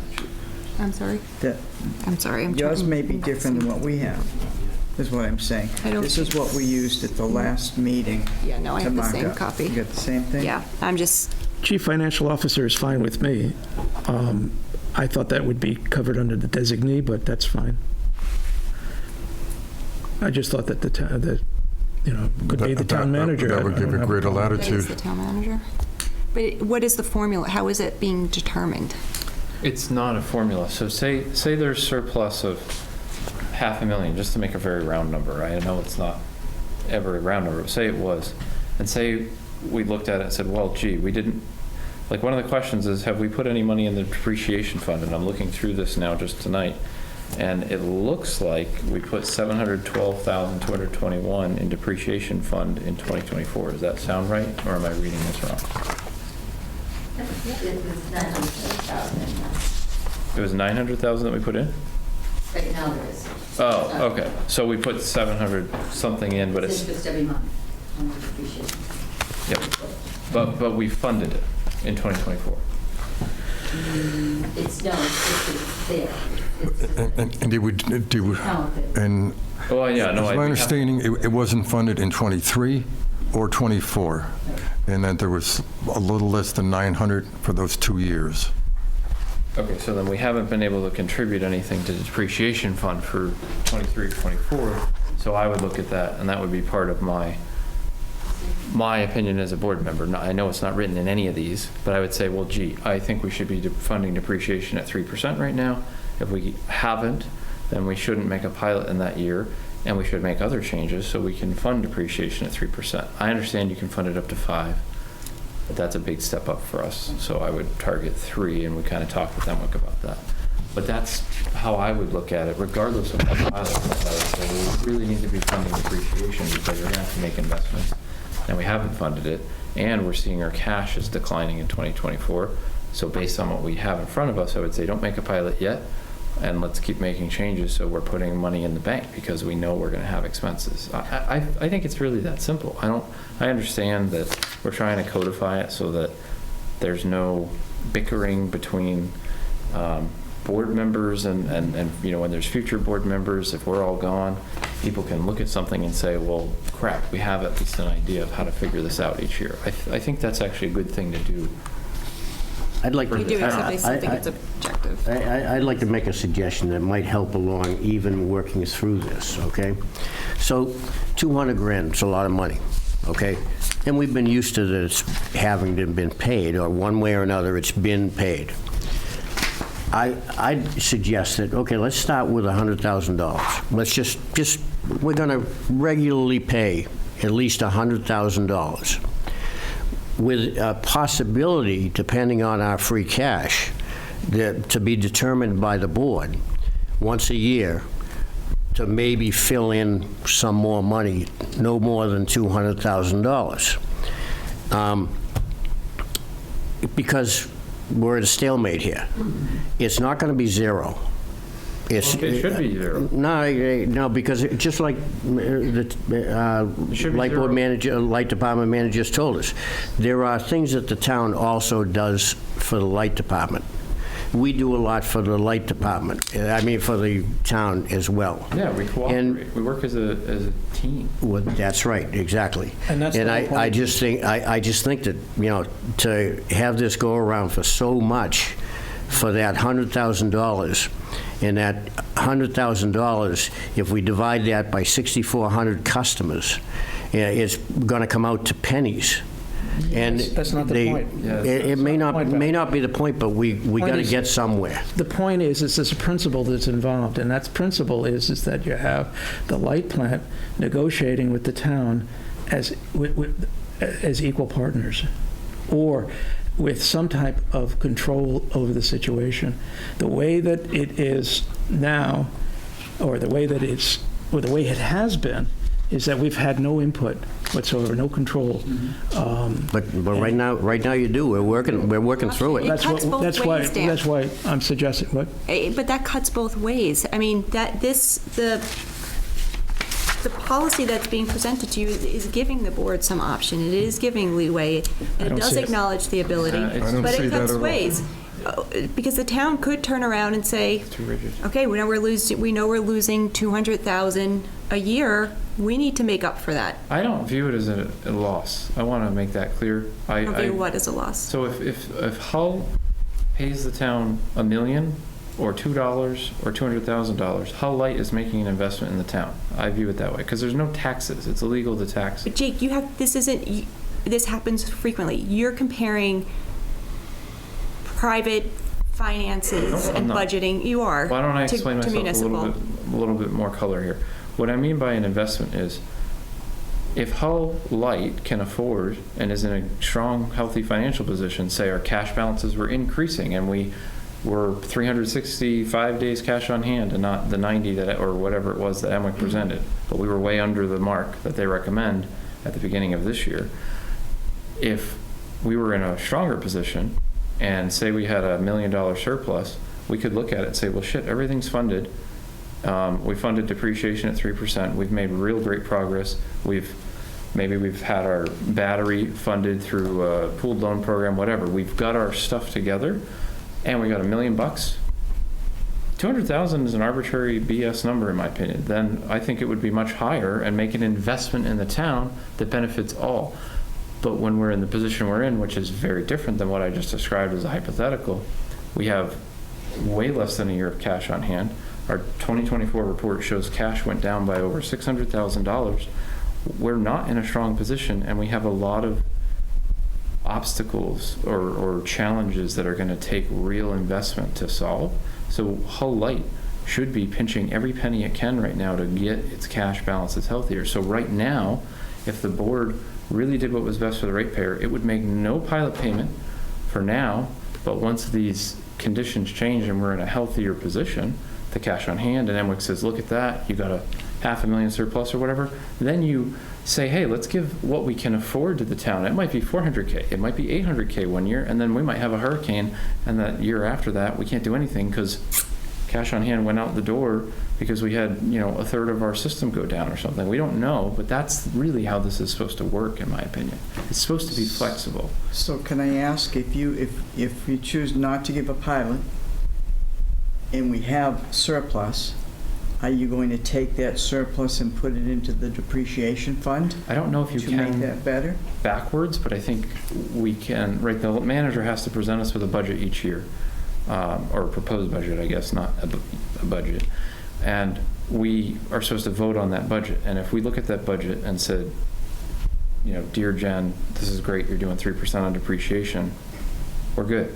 And if we look at it and we say, well, hey, there's been nothing in depreciation for 2 years, we could reject the budget, or we could have a conversation and say, hey, could we get 1% this year? Can we get 2% next year and 3% next year? Like, maybe we need steps. But I guess the answer is it depends. I look at all of this as it's really situational, which is why you need a flexible policy that keeps us compliant with 164. It's an annual payment. It does all that, but not a rigid policy where it's this, or that, or, oh, it's nothing if this condition is met. I think that's too rigid, and this is actually much better for the town. And best practice for the town is to assume it's zero every year, and when you get it, fantastic. We all won, and when Hull Light can't do it, all right, we're trying to do better. We're going to do better over time, and if the weather's not too terrible, we will do better in a given year. So it's not something that should be counted on or scheduled or an arbitrary number, in my opinion. But on the other side, I'll play the devil's advocate. Sure. It's payment in lieu of taxes. We don't pay taxes to the town. I understand that, and that's why And what we if have we did? a much lower electric What if we did rate. pay taxes? It would be much more than the 200,000. Yeah, it would probably be double, maybe even The triple. town does for us a lot to deserve that. Let me point out something else that maybe not everybody, Dan would understand because he was there. 1993, the light department was broke. No money. Right. Okay, and who paid the cash bills? declining now. Who paid the bills? The town of Hull paid the bills. They paid every penny that we owed. We were in the hole big time. And I've told the story before this board, that at that point in time, when the newest town manager came on board, Phil Lemnios, he was, sat in that seat, really didn't know what to do to start, and the first inclination was, let's just sell the place. Let's interview National Grid, Boston Edison, this one and that one, because we were broke. But the town of Hull stepped up and paid those bills. And so, yes, a partnership, but that stuff did happen, and it needs to be able to happen, and yeah, we have to work together. But, and you have to be able to recognize that, yeah, they do stuff for us as well as we do stuff for them. That recognition is here, Pat. Pardon me? That recognition is here, and what I'm saying is if Hull Light is in a strong financial position, it should make that investment in the town. And what I mean by investment is it has the cash to kick off, and it doesn't hurt the ratepayer or anyone else. Okay, do that in that fiscal year. And on the years where we are right now, we're looking at 2024, cash went down by over 600K. Don't make that transfer that year. That's how I look at it. I think it's that simple. We're overcomplicating things. And I think there's a fear in our light plant manager that there will never be a pilot again if we adopt this policy. And that's just not common. That's not what most munis do. Most munis just follow 164, and I understand some have a formulaic equation. Most have, if not all, have a... All of them do not have a formulaic equation. That's a fact. Okay, I'll say I will stand, I don't have the numbers, but the majority of them do, Jake. Sure. I mean, that's the truth. And a formula, if you wanted to put a formula in here, you could make a number 10 and say, when everything else is met, if you're not sure how much to kick off, then you can do a formula. But to me, this is actually a bit of an archaic way to look at it because it's based on a fixed number that never changes. It's just a percentage of, it's essentially a fraction of annual electricity sales. That doesn't make sense to me. What makes more sense to me is a results-based or an outcome-based approach, meaning if we got through that fiscal year and we can afford a given amount. Say we had a $400,000 surplus and we need to buy a new truck, and that truck's 300 grand. Okay, so make a $100,000 investment or voluntary transfer to the town that year and pay with cash the $300,000 truck. And then if we get to the following year... I don't mean to interrupt you, but I know that this has been going on. It's 9 o'clock and I don't know how many weeks now. All right, But I understand your I'm point. happy. It's a matter I'm ready to vote too, okay? And I think you made a proposal. Other than be redundant and repeat what everyone said or Jake said, I think we need to come to a point where I was going to suggest or propose or ask the town light plant manager to, at the next meeting, to present the 2026 budget. We could look at that. And in that budget, I would also propose that the light board would like to finance the depreciation fund to 3%. Well, and also I would like to our budget to include money for a garage to be placed at. It doesn't work that way, Tom. I'm sorry. Well, it's a project. We're looking at, so we have a truck. So we have over $1 million worth Because of you don't rolling. just budget $500,000. I think you know that enough yourself, Kim, in a budget for a vehicle in that type. I don't even know why I'm No. So here's no. So we have to start somewhere on a capital improvement project. Okay, we've put since I've been on the board in '04, I haven't seen any money to upgrade that facility at all. Our trucks are outside. Very evident how much that cost us. A month ago, we spent $14,000 on a truck rental when we had trucks, but they didn't work. The reason they didn't work is because they were weathered. So I propose that we build a garage at the 15 Edgewater Drive to house our vehicles. May I make a suggestion, The Tom? plant does not own that property, okay? And this is a perfect example right now. And as much as I don't want to make that statement, there needs to be some reality in this discussion also. You're looking at me, and I understand the condition, and as I stated earlier, and Mike and I have discussed, setting, I mean, I have not walked into any set of priorities, and there seem to be an awful lot of pretty significant needs at the light department. And I don't mean that as a necessarily reflection on the board, but it's not going to change just because a board member is sitting here saying, we want you to find in this upcoming budget in 2 weeks' time money for a new garage on town property. Well, all right, wait a minute. It's just not how it works. The budget is supposed to be presented to the light board by the light plant manager once a year. That's a normal, like. Correct, and I didn't say that it wasn't. Oh, okay, but you're saying in 2 weeks' What Tom's asking time. for is for us to build in money to build a new garage for the light plant trucks in this budget, unless I heard that incorrectly. But To start appropriate, we would need a loan to do this, but we would put some money into it as our deposit, as our skin in the game, and then we would take the loan from MWIC to pay the rest of it. We can't continue to have our vehicles outside I in the rain. understand that, but we're working on a resolution, a feasible resolution for that. Well, We don't just, okay, All right, 5-minute period of time, decide to build. Can I make a I suggestion? make a motion that we take a vote on this and go Yeah, line by line. I also think that that's probably the 1, 5, and 8 best. that you Yes. guys had talked about. in the okay, last meeting. that was other parts on the agenda. Okay. Okay. Yeah, did you just make a motion? I make a motion that we go through the pilot policy number 1, number 5, and number 8, and then take a vote on the whole thing. And we basically discuss any changes to 1, 5, and 8 necessary, because those are the 3 that 4 of the board members, I wasn't there on October 21 or 23, whenever that meeting was, that you guys ended with. Was 1, October 5, and 8. 23rd, we were given this, yeah. For the third time. That wasn't the first time that we, No, but again, I guess if you want to discuss it, I still think it should be something that Okay. should be scopable. all right. I second that motion.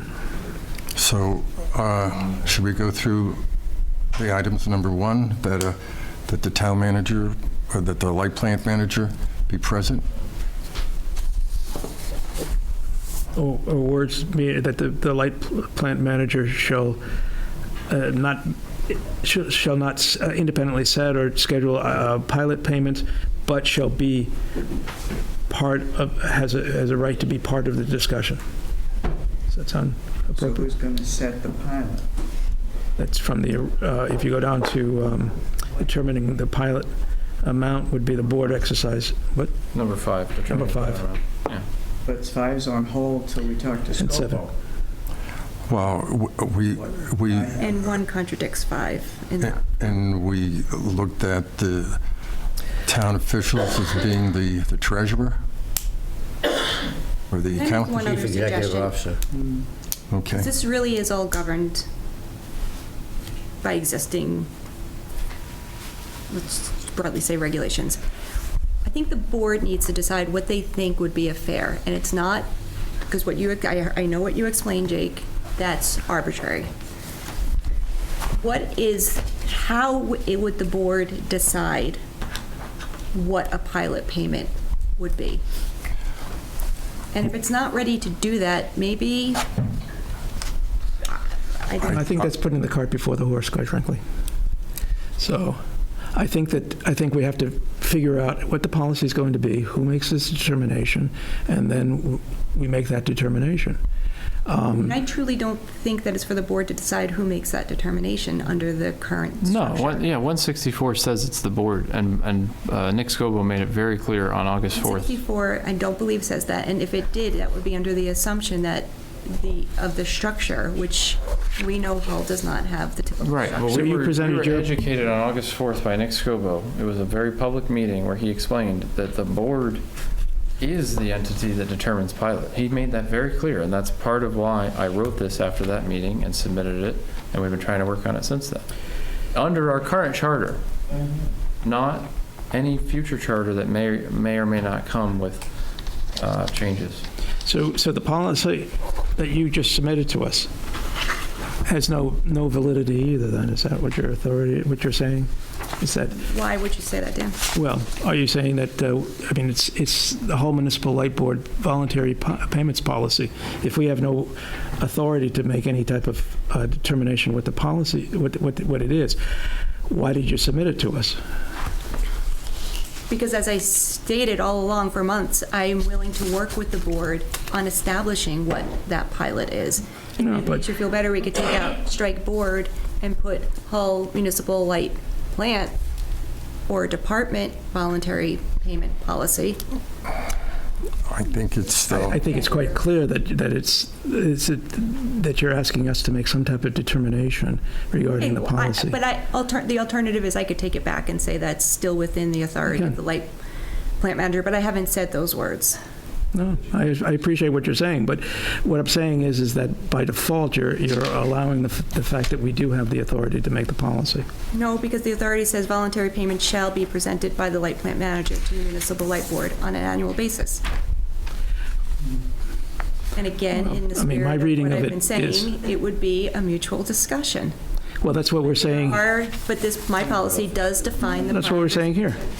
A payment amount would be derived. I will say, just to point out, Chair, I think the board should just walk through this and discuss if there's any changes necessary to 1, 5, and 8, because you guys basically agreed on 2, 3, 4, 6, 7, and 9 in October. So you just have 1, 5, and 8 to talk through. And if we can't take a vote tonight, then basically make the changes, vote on 1, 5, and 8 changes we want to make, submit it to SCOPO, and go all the way back through this again in December or January. But if that's the case, then I would also make a separate motion saying don't make any pilot for now until we are finished with this process, because what we got here, we showed that we had cash drop by over $600,000 in 2024. So the latest and greatest that we have on the audited report says we're losing money right now. That's where I'm at. Can I ask you a question? That $600,000, that was for purchase power, and what was the other item? Generators. A payment for the generators. So how much would the generator payment be, like 200,000 or something like that? So, Per month for 4 months? 4 months. Thank you.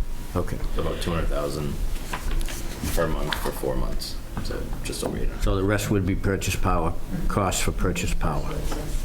Okay. and why wouldn't that come out of the reserve account? Why wouldn't it? Why? 2024, it didn't. It didn't. And we're about to change it to rate stabilization for generators, right? The reserve. Or the reserve? Yeah. Okay, I thought it was rate stabilization. Is that different than reserve? Which is the same thing. Okay, thank you. all right, so is there a motion on the floor? Yeah. Let's look at those, the board authority. Item 1, determining the amount of pilot, and the only thing in that would be what town officials would have input, and that would be the auditor. No, number 1 is whether or not Right. whether or not we rephrase that there would be that the light plant manager would have would be part of the discussion and part of the discussion. Yeah, I think on number 1, you could strike the second sentence and it means the same thing. So the second sentence is a bit superfluous because the first sentence tells you who does it. Is that what the discussion was about in October?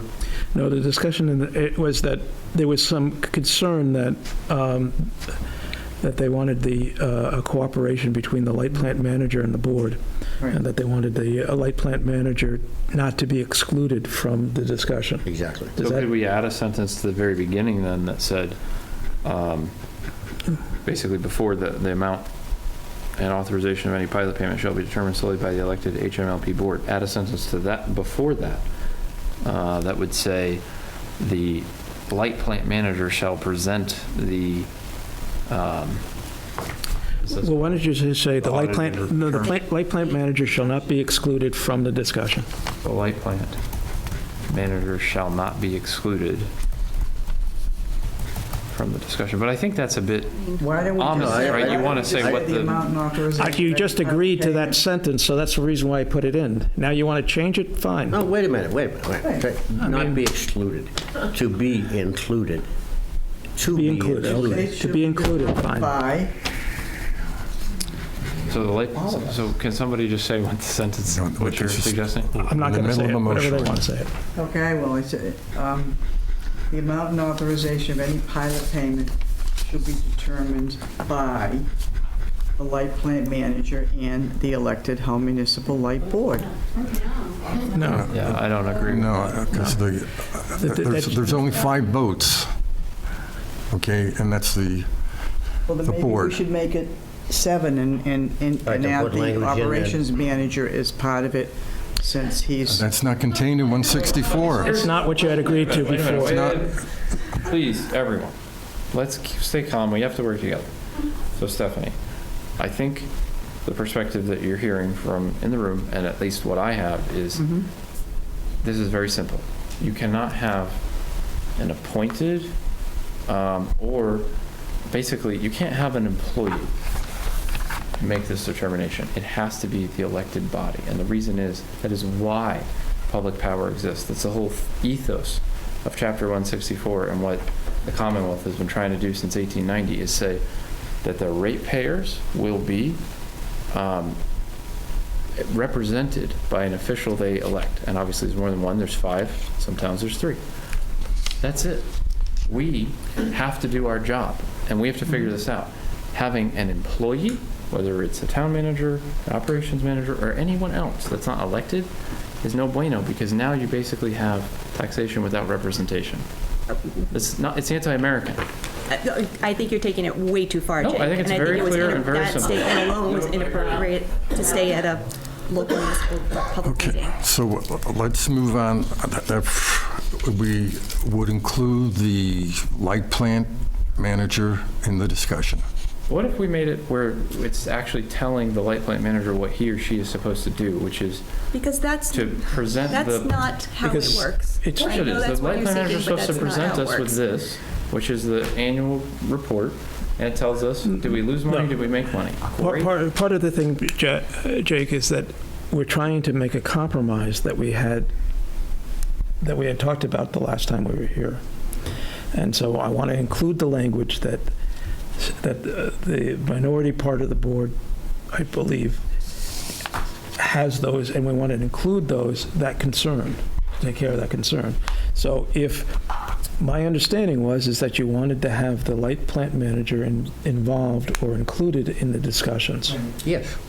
And so why don't we use that wording? If I just think it's important. If that's satisfying. It's important to understand what we have gone through the course of the year and stuff like that, and to have explanations of where money went So- and what happened. How do we write that? That the light, I didn't mean to interrupt you. There are only 5 votes. In the end, there's 5 votes. Right. That the light That's plant- fine. I'm not trying to include the light plant manager in the vote, but I want her help. Right. I want her to make us understand It sounds like you what's want happening. her advice on understanding the financial performance. So basically, you want an explanation each year of our annual report, or our annual financial report. Is that right? Same, fine. So Yes. if we added language to item 1 that talks about the light plant manager, before we basically do this annual check and figure things out, the light plant manager will review and present the annual financial report to the light board. That's basically step 1. Is that what you're advocating for? And to be involved in the discussion about a voluntary payment, pilot payment, whatever we Sure. want to call it. Yeah. To be involved So in you're the looking, discussion. you're looking for a presentation of the financial outcome for that fiscal year, and what I think you're asking for is also a recommended amount of pilot for that year if we had any surplus. Is that what you're saying? Yeah, it works. Okay. It works. Does that make sense, Jen? To you? Great. Okay. Let's move on then. We'll put that, then if So- that's agreed upon, then. We've just put that in a sentence so we can, I got it. okay. All right, now, number 5, right? Okay, the town official is now the town accountant, Chief Executive Officer. chief executive. Chief Are we, financial. where are we starting on number 5? Is Chief this like a new financial sentence? Just as well as input from, As well as input? Oh, as well as input, so we're striking from town officials and defining that from there then? Have it a very, It's got to be as well as input from the chief financial officer of the town of Hull. And that makes sense because that may change in our future, right? So we're always going to need some input from the chief financial officer. Well, we're trying to be flexible here. Yeah, I think So- that we're making the policy more flexible and more future-proof, I think. So from the CFO of the town, is CFO actually the title, or should it say town manager? It's the chief financial officer. Okay. So from the CFO of the town. Okay. So, and number 8 is effective date. What was the? Want me to read it right now, what it is? Sure. This policy is effective immediately upon its passage and shall apply to the current fiscal year and all future years unless amended by the board. Do we want to make that simpler and just put an actual date in, that this policy is effective on a date? Like January 1, 2026? Well, we can't do this until the DPU report? We have it. No. I'm just saying in general for the policy. Yeah, I think Oh, well, the September, policy's right? relying not so much on the DPU return, but the audited financial yeah, report. but we make the determination, usually, we should be making the determination in March, February, March, Okay. when all the accounts have been. Why would it be So- February or March if the report is due in September and the town has a budget that's due, let's say February? Why would you wait? Well, that's what I've been told. That's when the determination is made, when we have all our accounts settled for that previous year. Then we can make the determination. Yeah, the effective date doesn't actually say when we'll go through this exercise. All this policy says, as I read it, or something on the back, is that we do this at most once a year. I don't see a rigidity in it. The effective date is when this policy becomes effective. It doesn't mean that, if this policy could become effective today, but we don't take a vote on pilot until next I think June. we were talking about permit date, what do you call it, payment timing, wasn't it? No, this is, so you could make this effective today, but it doesn't change anything until we make a Till vote those- okay. on Yeah, a pilot for that fiscal year or the next fiscal year and so on and so Yeah. forth. And I think on that first vote is where we will have to work with the town manager, light plant manager, and Janice and figure out how to transition from whatever has been going on to what is next. And I think your flexibility comes from that first vote and maybe a more lengthy discussion than tonight. So, but the only other sticking point would be that the books are audited by that time, so that we can see that those numbers are hard and fast, Yeah. Yep. that we're working with the correct numbers. Yeah, well, and it says on number 2 that we're looking at audit ending December 31st financial statements. So basically, it's implicit that we're always looking at the most recently available audited financials. That's implied. So the effective date, I think, is only important once. It's important in terms of if we vote on this tonight, does it become effective today, effective in December? Or my advice would be make it effective January 1, 2026, because that starts our first fiscal year with this policy in place. It doesn't really muddy up the current one, and it allows the town to have some more time to plan and bring what is necessary for a transition. Do you see any criticism with that? I don't know. I mean, I don't see that there's really a difference, but. Yeah. That sounds good. I mean, You could make it effective July 1st, 2026. That's the start of the town's fiscal year. Yeah, but this is the light plant, and we have to Right, but be to beholden avoid the- any confusion between now and then, it's just clear cut. It's anything that any pilot payment that the board would be deciding upon, or would jointly be deciding upon for the next year would be applicable to the town's next fiscal year, Right. which begins July 1. The problem with that is that 2026. we just got this. We'll probably be signing this in the next week or two. some sort of return. We really need signed this evening. I haven't DPU. reviewed this in detail. I'm not going to sign it tonight. No offense, Jake, you can review it. If you have questions, please send them our way, Yeah, I will. but nothing's going to change in it. How do we have 14 million Let's not get, let's not get, unearned not get sidetracked surplus? right now. Tom, let's not get, okay. The effective date, if I may say, oh, I'm sorry, I thought you were finished. No, well, I was just, Yeah, so. nothing's so going to change in it. DPU is looking for this report. I'm sure they are, and I don't know why we're so late, and I'm sorry, but I want at least a Well, couple let's- days to review it before I sign it. It's let's- under pains and penalty of perjury. I know you're not an elected official in this town right now, but I am. Excuse me, but and I am a, All right, let's focus on what is on the floor at the moment. Right. All right. Number 8. Number 8, effective date. Okay, this policy is effective immediately upon its passage. Okay, that seems to be all right. I mean, I don't know if that's Right. okay. And shall apply to the current fiscal year. That means 2024, right? No, 2025 is the I'm current. sorry, 2025. So it wouldn't Of course. apply to this. This is already done. We Right, can't so change let's put this January 1st, January 2026. So it starts on the next one. it. I Okay? think that gives the town more time to figure it out, essentially. I think Yeah. that's fair. Okay. So we would change it to this policy is Shall effective. apply on January 1st, Yes. And shall apply. 2026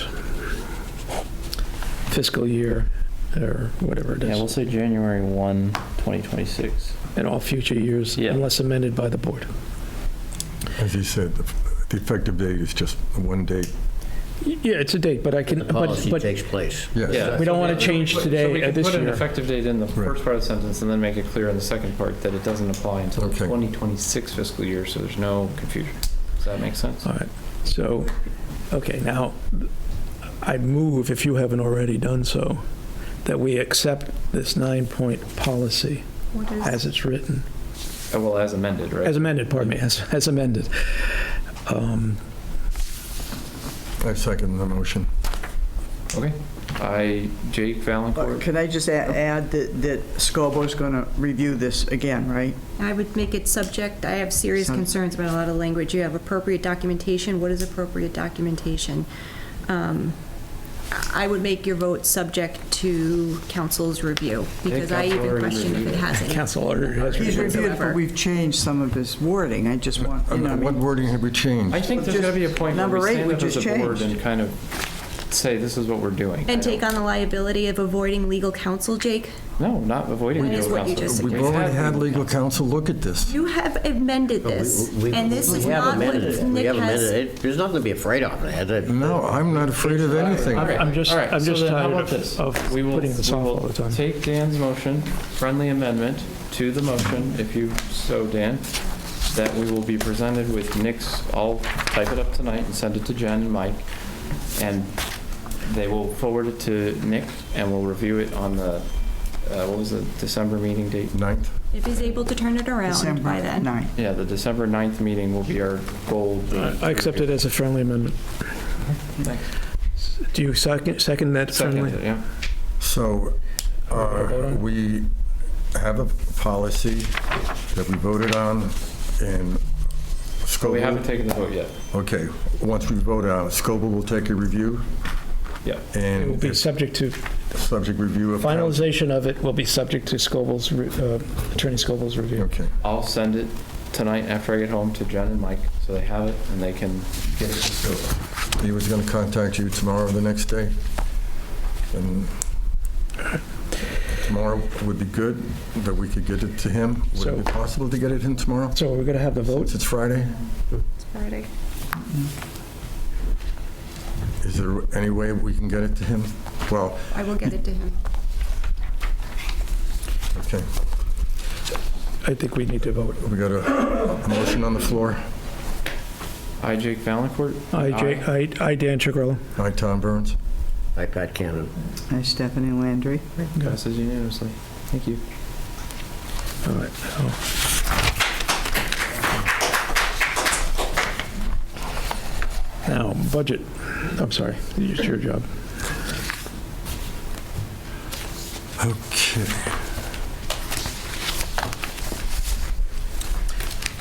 I see the budget update was provided. The previous budget updated included depreciation. This budget, did you provide it, didn't include appreciation? Pardon me? I can add that. Why wasn't it put in? Or why was it taken out?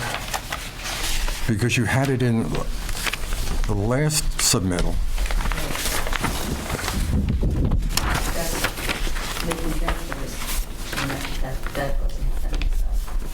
But I can easily add that.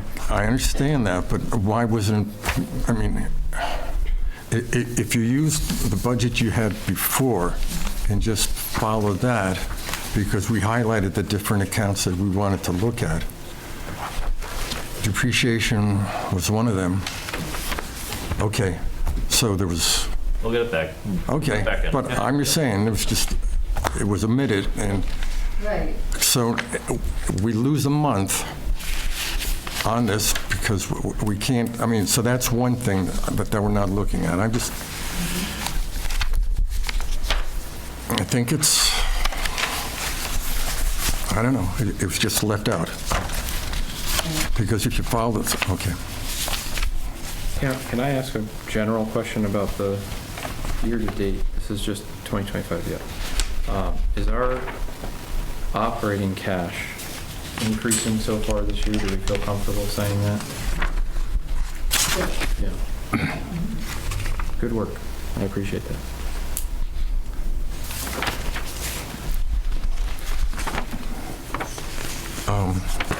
And There are, so this is good. So this will probably be on the agenda from now in the future. And I was able to pick up my copy yesterday. It's one of those, how are you supposed to review it at the same time you're having a meeting? Mike was able to drop off the minutes that we'll approve later on, but if this could be more timely, then submitted at the day of the meeting, it would be for everyone's benefit. So I would say, it was in the, Tom, if you could, through the managers. We're happy to present it. If there's information that you're looking for specifically, we'll come prepared to the meeting. It was in the packet that Ann sent out, so you should have received it. Was it, actually, I should check. Was it in the packet? Yeah, I think so. It was in the packet, so. Before the packet. okay, right. You just didn't bring it out, is that it? Or, What do you mean? okay, on Tuesday, this is going to be dropped off on Monday. Did you check your email? The packet, your packet in the email that was sent out? No, Okay. that was in the email?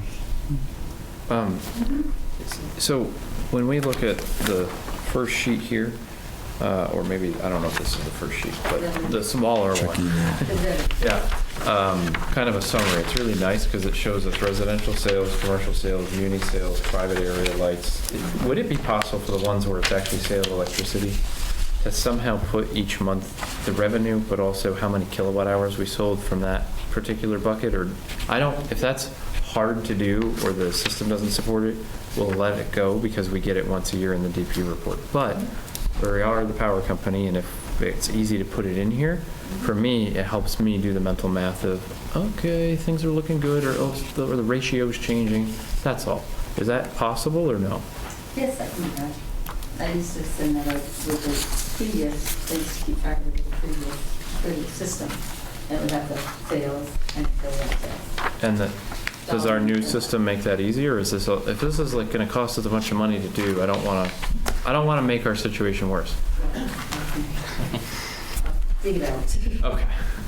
Thank you. We get used to the report.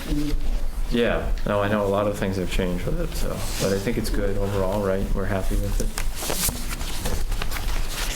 Thank you.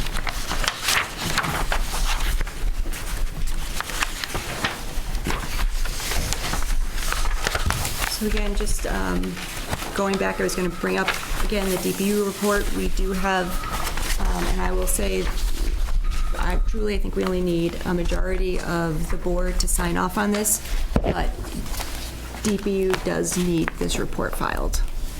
If we drop it at the plan in the next couple of days, is that okay? Well, I mean, if we... We need one. One with all of our signatures on it, right? Could each of us stop We have by to in the do next one week and with sign all it of our after we've all had a signatures chance to on it. review? Does it have to be one sheet we all sign, or no? Yes. Okay. I- Would that work? That we Yeah, just, I mean, we can have it at the office and hopefully by maybe the end of the day, Monday. does that work for everyone here, though? I mean, nothing can change on it. No, I understand. I just, before I sign it under pains and penalties of perjury, I want to say I've actually gone You through looked every at it. line item and understand it. You looked That's at all. it, yeah. The only thing is, I just had a question because Pat's the chair, and, oh, that's I think 2004. because in Never mind. 2024. Yeah, right, of course. Right. Okay. That's silly of me. Oh, because it was on it, Right. oh, okay, Yeah, yeah. yeah. So we'll have it at the light plant for everyone to sign if they can all do it by the end of the day on Monday. So By the, Monday. to the Okay. DPU.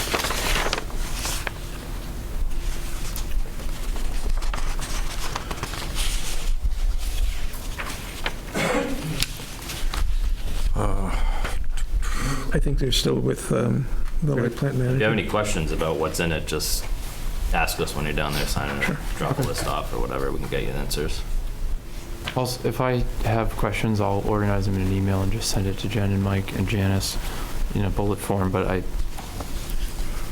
think it'll be very similar to 2023 because it's the same firm, so I don't expect any big changes, but I know it's it's a little bit different than 2022 because we changed firms.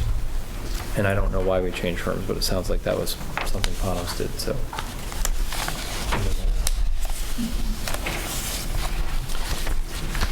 Where are we, Chair, on the agenda? Or are we in or We're still in balances. Still in. We're still with the budget discussion, I believe.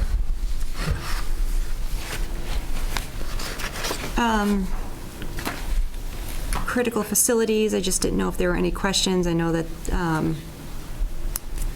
staff was contacted, that Chris Crawford had submitted or has provided the board with links for information on that project. Did watch a portion of the last meeting, and I know it was stated that this board has not heard anything about the project. In fact, the board was presented with the project April 16th joint meeting with the select board, so, and I know that wasn't not either the first time. You know, that let it me was say, we presented. attended a select board meeting. We weren't presented with any documents. We were just said, there's a meeting, and as I recall, there's a very short time period. It wasn't a regular meeting, or it was a regular meeting, but for our participation, it'd be wise if you attend the meeting. So we attended the meeting, but Because you were notified of the project and that it was going to be presented, and it was presented to both boards at the same time. we were presented as an audience. We didn't have any documents. Okay, a presentation, I would think, would be something to look at. Okay, if we were going to be 50% of this facility being relegated to the audience, and this was presented to the selectmen, that's not necessarily a presentation. I believe that was a joint meeting with the light board. All the documentation is online, as has been noted each time this was discussed. All the documents, presentations can be printed out. The light board did not receive anything that the select board did receive. So I just think that it's, in fairness, Tom, to be accurate again in the statements. Well, I would ask, why is the select board have the Town presentation properties. and not the light board? Light board was there. They were there, and I don't want to, it's 9:30 Okay, now. I got you. Okay. If there are any questions, Yeah, will Chris be presenting to us in December about it? Because he sent me an email with Bart on copy. sending you the link, probably not. He presented it in April. He sent the links with the information. The project's no further along. We did get an additional round of grant funds, so at the appropriate time, I'm sure we'd be more than happy to do an additional presentation. I went back and watched a select board meeting in 2024 where we were not in attendance. This was 2025. I know, but in 2024, it was presented. separately, DPW where it is, light plant where it is, and I had never actually seen that design until that video that I watched in the last week. So that was sometime in 2024. Between then and 2025, what was being proposed has changed from remodel both where they are to combine them both where the DPW is. When exactly did it change, and why did the change occur? Was it even Hull, or was it CZM that said, oh, we're There not were gonna different fund it? scenarios that were presented. The most feasible one, given the number of significant capital projects in the town, was to pursue a joint facility. They are they are town properties. I understand. Everything that Hull Light owns is town property. Yes. Yeah, I know that. I think, though, that the way it's been presented isn't valid. It's not able to be funded with what's been proposed. And Emwick discussed this with us on Tuesday this week. What they explained to us was for Hull Light to have anything to do with it, we'd need to own the entire thing. And we would have to have a lease to DPW or whoever else was situated there that was actually profitable to the ratepayers. That's what they explained to us. I strongly disagree with that. I wasn't there at Emwick, and I'd be happy to have that conversation with them, because that is not the only scenario in which this could happen. If the town is building that it's not what's happening right now, correct? No, they're separate facilities. I think what they were explaining to us there, Jake, I think it had more to do with if they funded it, and Well, the the full banks, loan Oh, program. that would make more sense. then the banks that they would then work with, that would probably be what their parameters would be. So maybe municipal bonding, through the town, maybe that'd be different. I don't know anything about it. I'm just saying, I think that's what I heard. I will makes say the sense. property record card on the town website shows that Hull Light owns it, and I think we have since, the 1900s. I don't know exactly how long, because I couldn't find a record. I don't think they were digital back then. But it does show Hull Light owns it, and I think the reason that is because it's part of our plant valuation that we have to report every year to DP. Did you have a question on the critical facilities grant, Jake? I don't like what's being proposed. I don't like the idea of moving Hull Light into a combined facility in that location. So that's my statement. The question I had was answered. And I think we all It was are changed at some of point that, due to other priorities. I've looked at, I sat down with Chris in length. I've looked at all the attachments he has.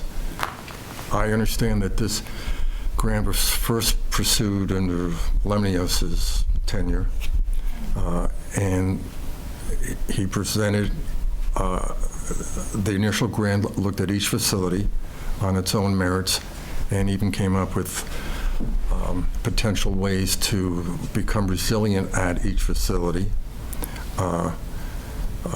Panos looked at that. He said, this will work. Then he was asked, okay, how about a joint facility? He wasn't into the joint facility, and then Panos left. So now, in fact, The joint facility happened when Panos was here. Okay. Right, yeah, and exactly, but when the first grant, when the first part of the grant got presented, it looked at each facility separately. That was one of the proposals.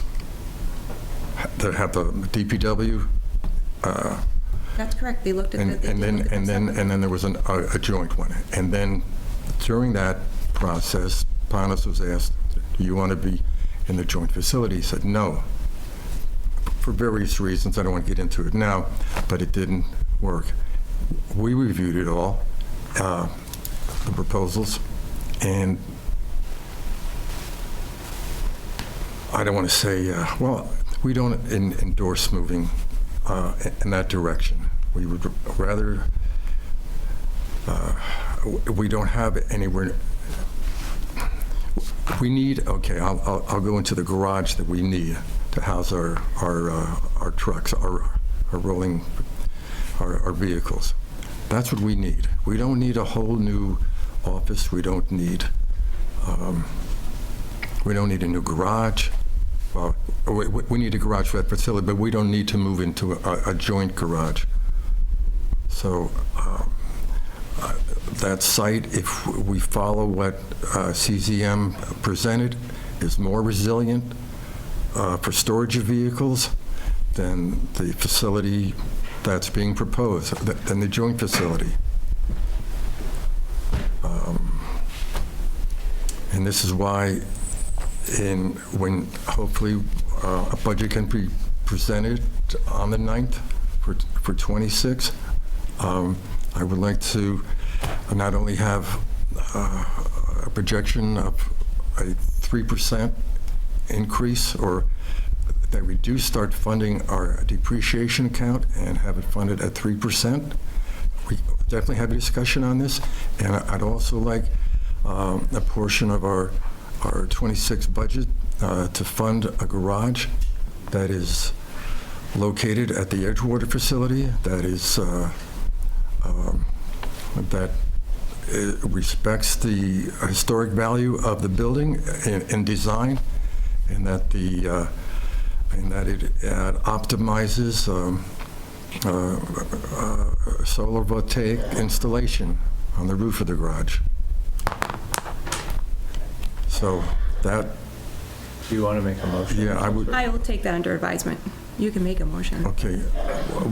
Okay. Advisement of presenting a budget. Of what you said you. Okay. So okay. Can. So if Okay, so if I were to make it, or do you want to make a motion?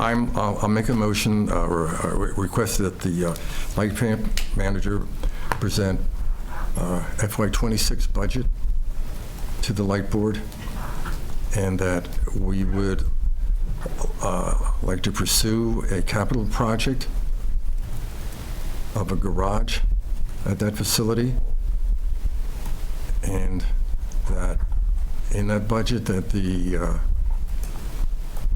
depreciation account be funded to 3%. And I'd be happy when you come back and say, can't do that, can't do this, can't do that, then that's, but I feel it's incumbent upon me to answer you that question. And if you can't do it, I'd like to know why it can't be done. All right, Because so the motion I got down anyways, yeah. is to request the light plant manager present a fiscal year 2026 budget to the light board. We would like to pursue a capital project of a garage at 15 Edgewater, and that we fund our depreciation fund to 3%. Is that the motion? Yes. And what about the roof panels?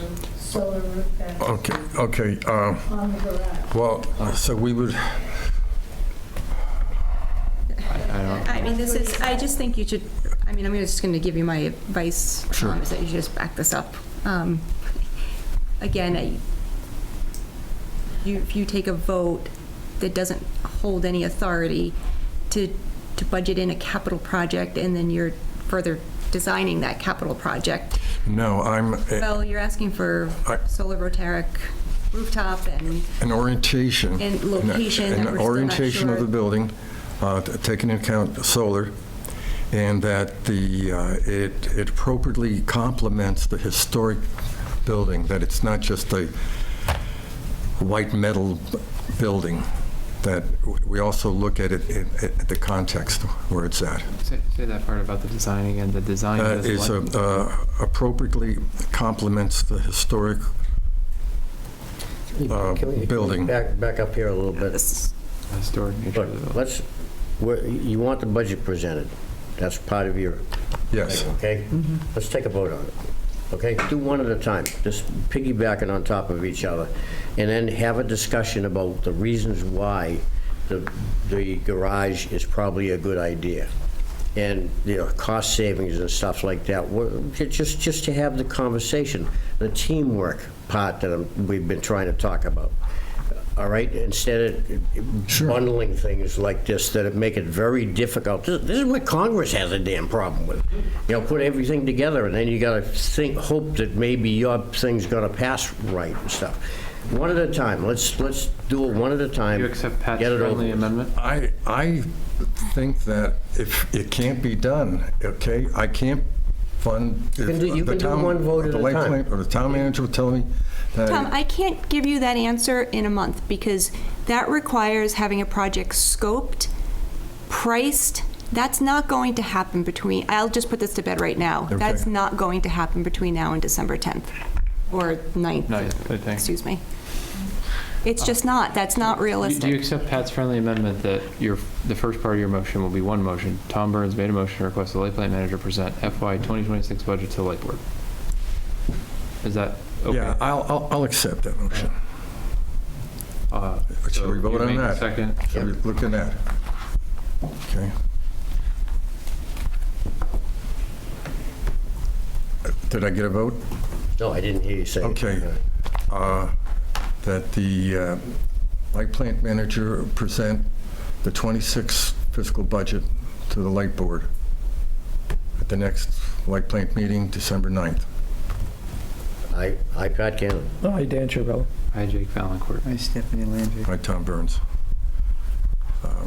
The next item, I would ask the light plant manager to appropriate funds to support the depreciation fund at 3%. Instead Motion? of support, could we say fund?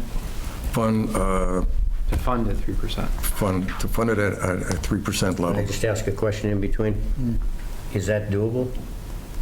I don't know. Okay, all right. We might need help with MWIC to answer that question. So let's We just need to sit down and do a full budget to know if Let's that's make it affordable or a not. friendly question. That Yeah. Can we work towards that? Can we get some information on whether it's doable or not?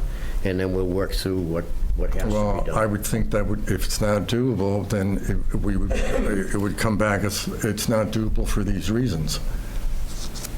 I just think a friendly way you get it done. Ask for it to be done, and I believe that she'll look into it for us, and we'll have an answer Well, on what it looks like. I mean, I'll make a friendly amendment to your motion that we advise the town manager to collaborate with MWIC or any other advisors necessary on how we can achieve a 3% monthly investment in our depreciation fund. Does that make sense? is that Makes friendly? sense, but when do you want that by? I don't mean, think we should I- put a hard and fast. I think we just put it on the agenda and we get updates as she That's investigates. it. I agree with that.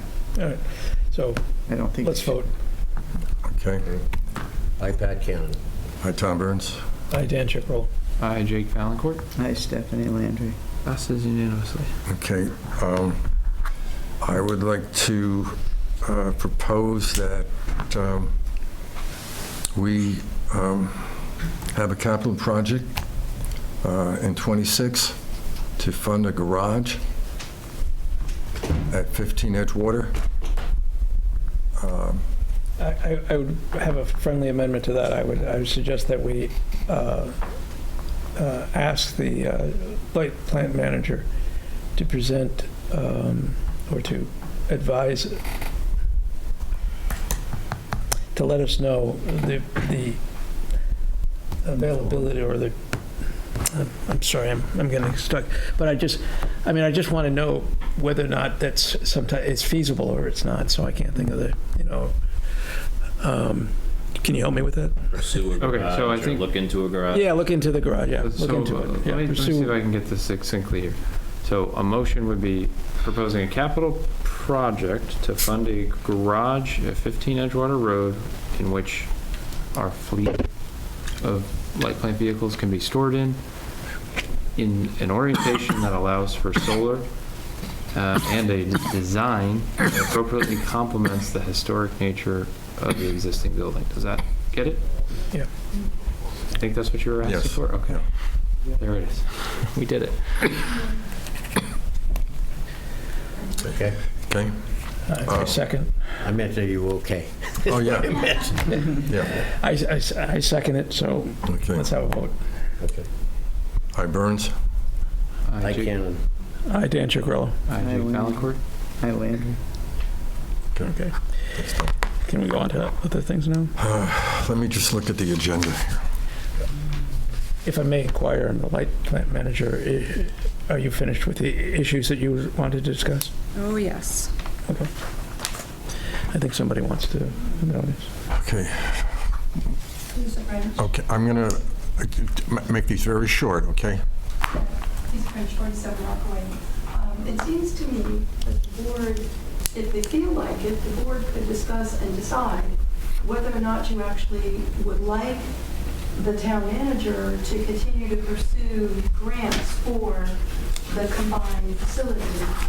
And you know that, the chair has expressed his opinion, because it sounds like the town has already got a grant and is going forward on this, but you're elected to represent us.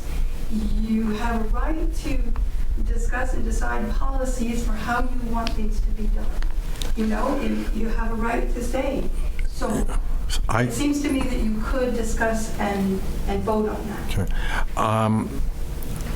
I think all we can do is act as a board. I can't tell the light plant manager or the town manager not to pursue a grant. No, you can make a decision of the board of what you would like and not like. You could vote not to support a combined facility if the board feels that's not what you would choose. We really haven't been presented what that joint facility is, so I don't feel that I could do that. What I can do is say that we need a facility to store our vehicles at our current location. We need a garage.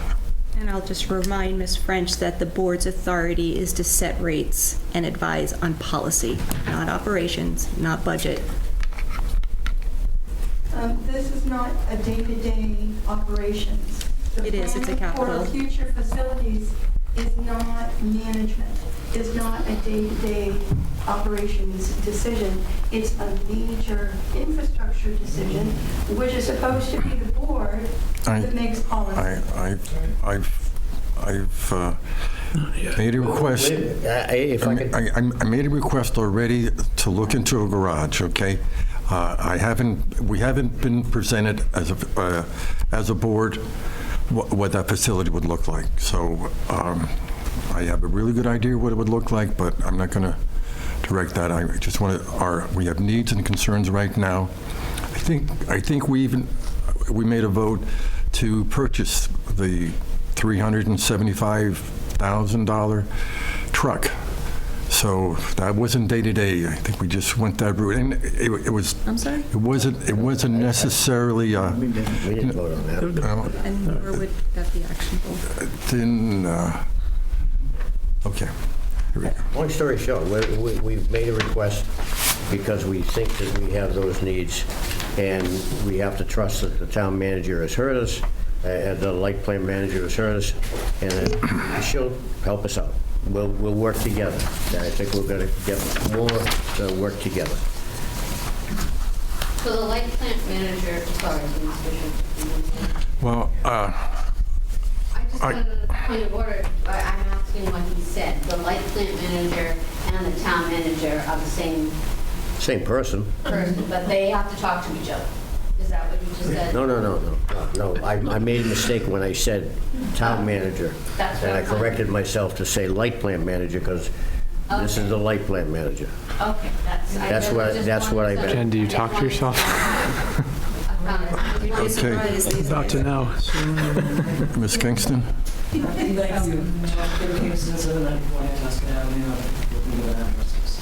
I just want to make a blanket statement. I keep hearing Article 37 and light plant manager and what the board does. I think it's very clear, everything you've done tonight is under the existing charter, and there's no elements of Article 37 at all. It is your right to make pilot payment policy. It is your right to make infrastructure decisions under the current charter as it is. That's my statement. That's a statement. It's not accurate, and nobody raised Article 37. What I'm telling you, respectfully.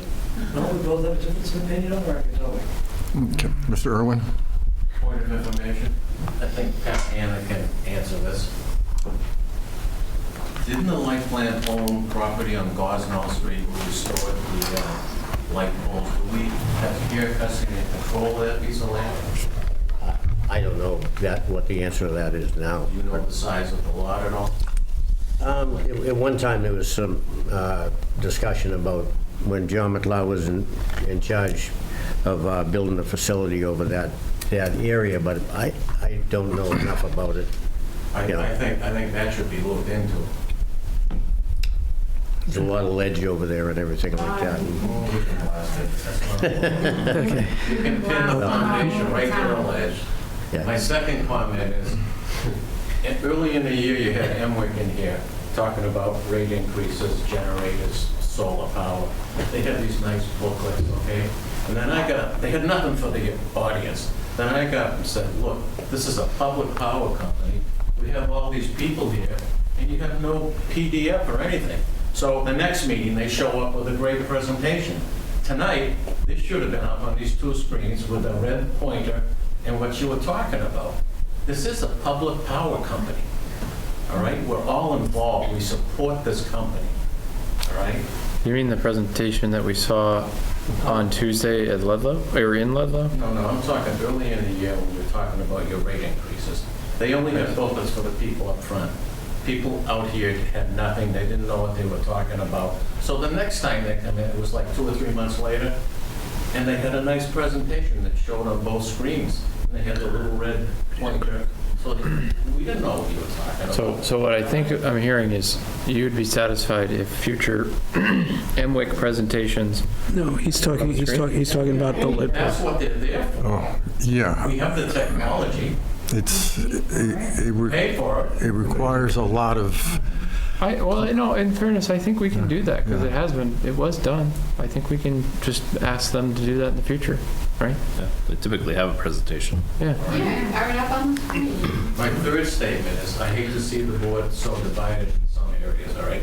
I sat in Jake's seat for 12 years. We were a very cohesive board.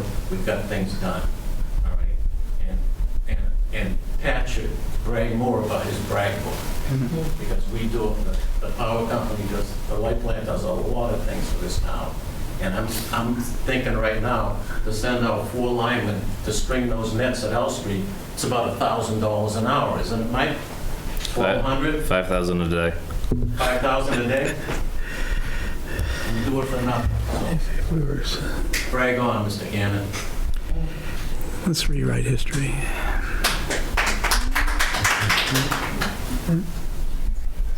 Okay. So approval of minutes. We haven't touched on the. Want to talk? okay, Jerry. Thank you, Mr. Chairman. Jerry Taverna, 67th Street, just speaking as a private citizen. As Dave mentioned, there is obviously some conflict going on. It's unfortunate. I did update town officials about this discussion at the last meeting. And as a taxpayer, honestly, I'm breathing a sigh of relief because we are facing 6 major infrastructure projects. And what this board is saying is that you're happy with the current facility. And for the people of town as whole as well, it's refreshing. I think it's a good mentality. I have heard from some pretty reliable officials that the DPW building may not have outlived its useful life. That might be a very rare opinion, but in my opinion, it's worthy of an engineering review. What is wrong with that building? Because it looks like it has awful good bones. And I did review the July 2024 presentation by Mr. Crawford, specifically talking about the floor sinking. I mean, it may just be the floor slab sinking, which, can be addressed.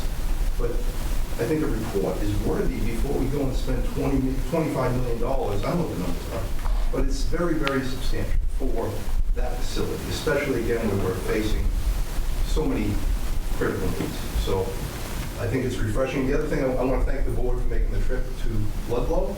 You guys are elected and you are volunteers, in my opinion.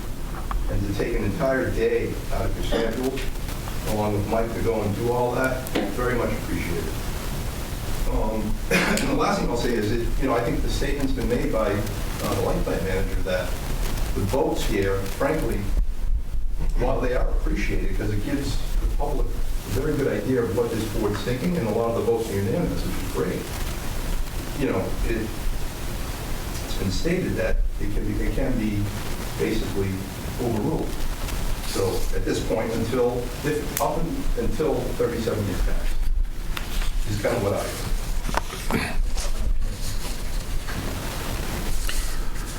Okay.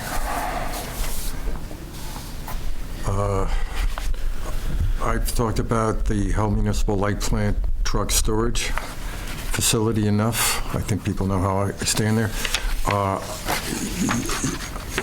believe there was critical facilities combined building. I think we No, I think we covered that extensively. Yeah, I think we're on the minutes. Okay. You know. Did we have any yes. MWIC orientation follow-up? I don't know if we No. covered that. Yeah. I would.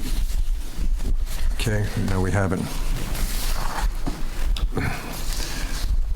As Jerry pointed out, we were out to Ludlow. It's a great facility.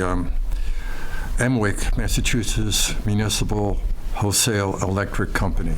We've thrown that acronym out a lot, but that's what it stands for.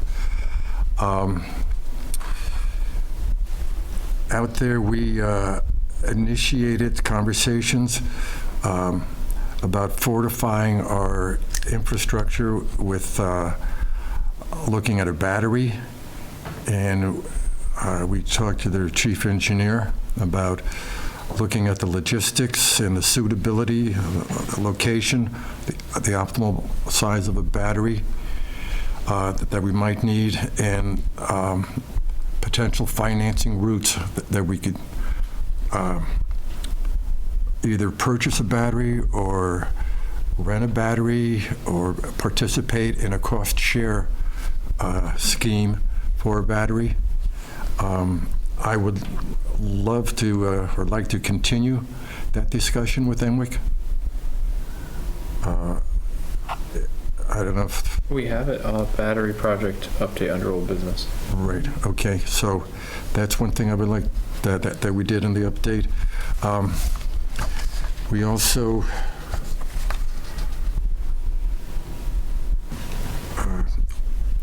we're looking at the pool loan program that they offer, which it could be very helpful to taking on any capital improvement projects that we have in the future, etc. We took a tour of the Stony Brook power plant. It's very impressive. I'll conclude with that since it's getting late, and we'll go to approval of the minutes.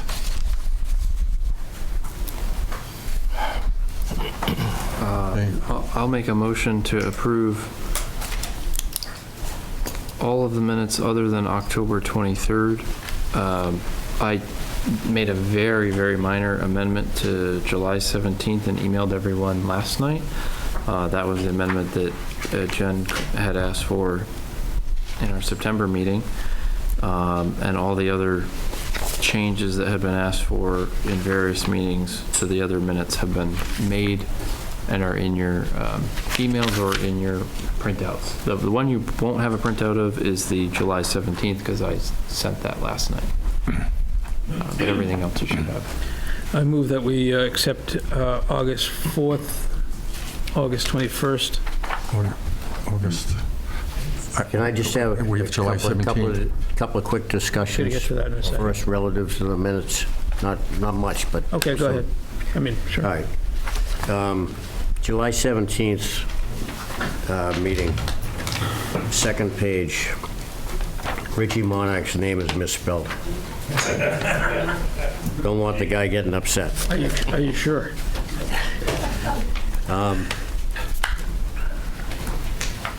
The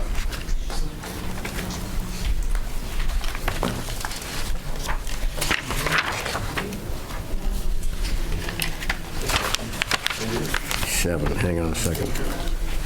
Monarch? Yes. Okay. It was probably a typo. Like royalty, Okay. except with no money or power. Join the club. August 21st. Second page, the back of the first page. Ken Conway, his address is wrong. Okay. Do you know what his address is? 20, yeah, I know he's on Clifton Ave, he's not on Fort Revere. Okay.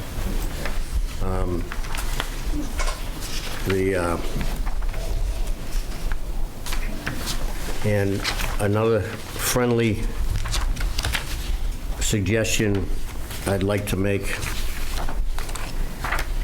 and I spoke with Jake earlier tonight to give him a heads up. I think some of the editorial that is being put with some of these isn't necessary, because it's Is not opinion. necessary? It's not necessary. It's opinion. It's not something that was discussed directly at the meeting. It's an opinion. And I appreciate the fact that you do the minutes. You do a real good job. But I think you can save your fingers a little bit on some of the editorial. You know, I can read through these, plus it makes them a little long. So, at any rate, just my friendly suggestion. Yep. And I will point out the August 4th meeting, the minutes had referenced a transcript. That transcript is 80-something pages long, and it's now attached to the email, so you all have that transcript. I'm going to run home and print it. And I did take the I don't know if it was Mass Municipal Society. There's a Massachusetts something group that puts out a template, and I found that and adopted it and tried it for the Tuesday meeting this week, and that was a 4.5 or 5 hour meeting, and it was only 2 pages. So I think the board will appreciate the new template, and then they'll all be the same every month. So okay, good. Stay tuned. Okay. Any other corrections? Any other? So nobody, I don't think anybody's, your motion was August 4th, the 21st, and that was it, actually, those two to approve. Pat gave me some changes for the 17th. I noted that. I kept the 17th because it has to be corrected, right?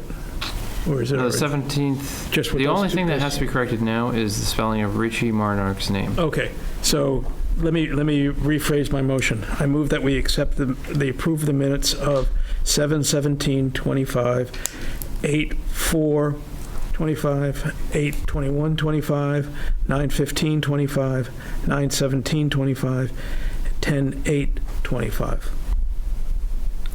I second. All in favor? Aye, Jake. Aye. Aye, Burns. Aye, Dan Chicarello. I can. Landry. Okay. Thank you. The October 23rd minutes, I left that out and happy to approve it. I sent around before and also last night, I believe, what I wrote. We had I don't know, Jen, if you can comment on it, but somebody provided minutes from a service that we're starting up with. Yep. And that one, I don't know if it listed you, but it listed me as present. I was not here for that meeting. And the 1023? Yeah. So I made changes and sent around a version we could pass tonight, or we could go back and change that one. I don't really know how the board wants to deal with it, but If it's just removing you, I would just amend the amendments to reflect that you were not present.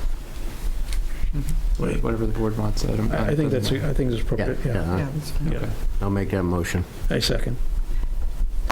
Aye. Aye, Cannon. Aye, Burns. Aye, Dan Chicarello. Aye, Jake Valancourt. Aye, Landry. Okay.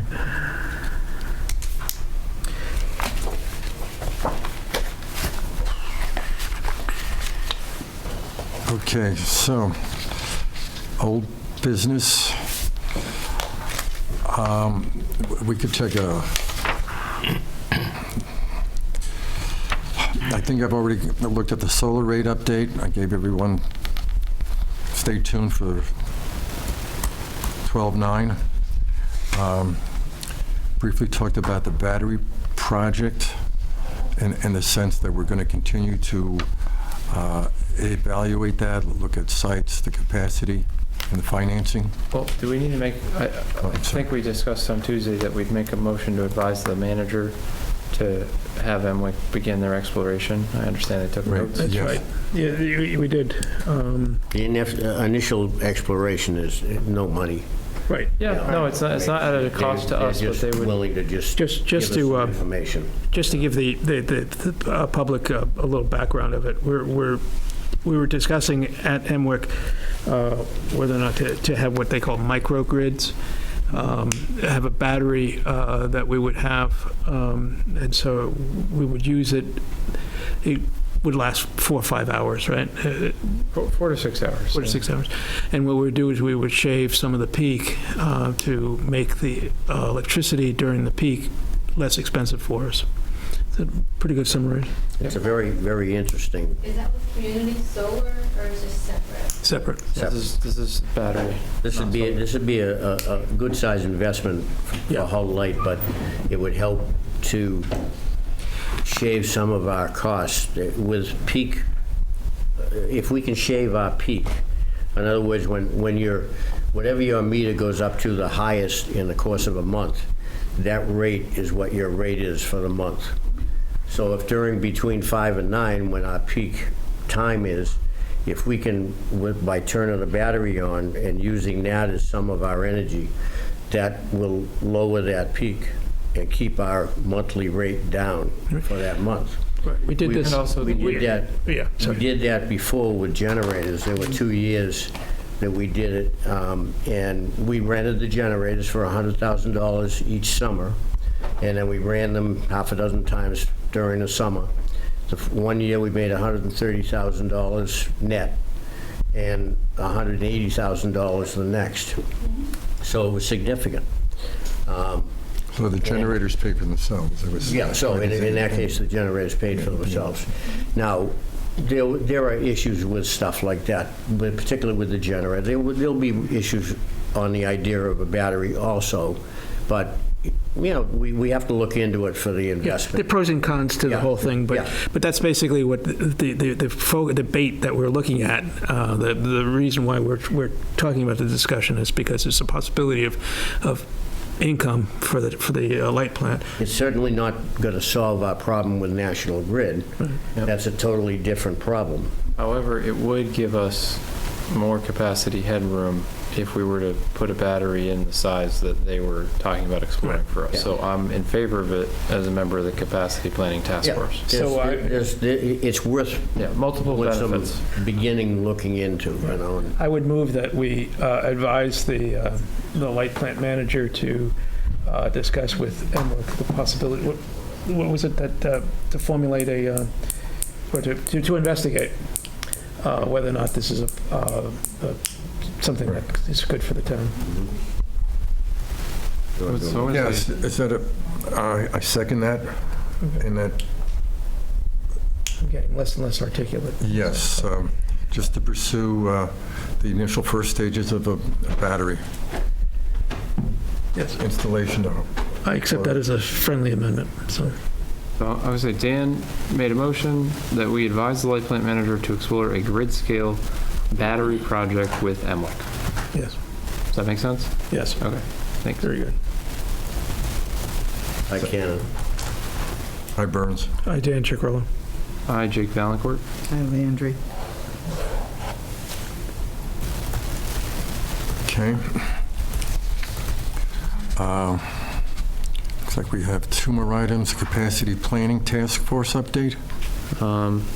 The analysis has been largely completed and presented in September. Pat and I have no new findings.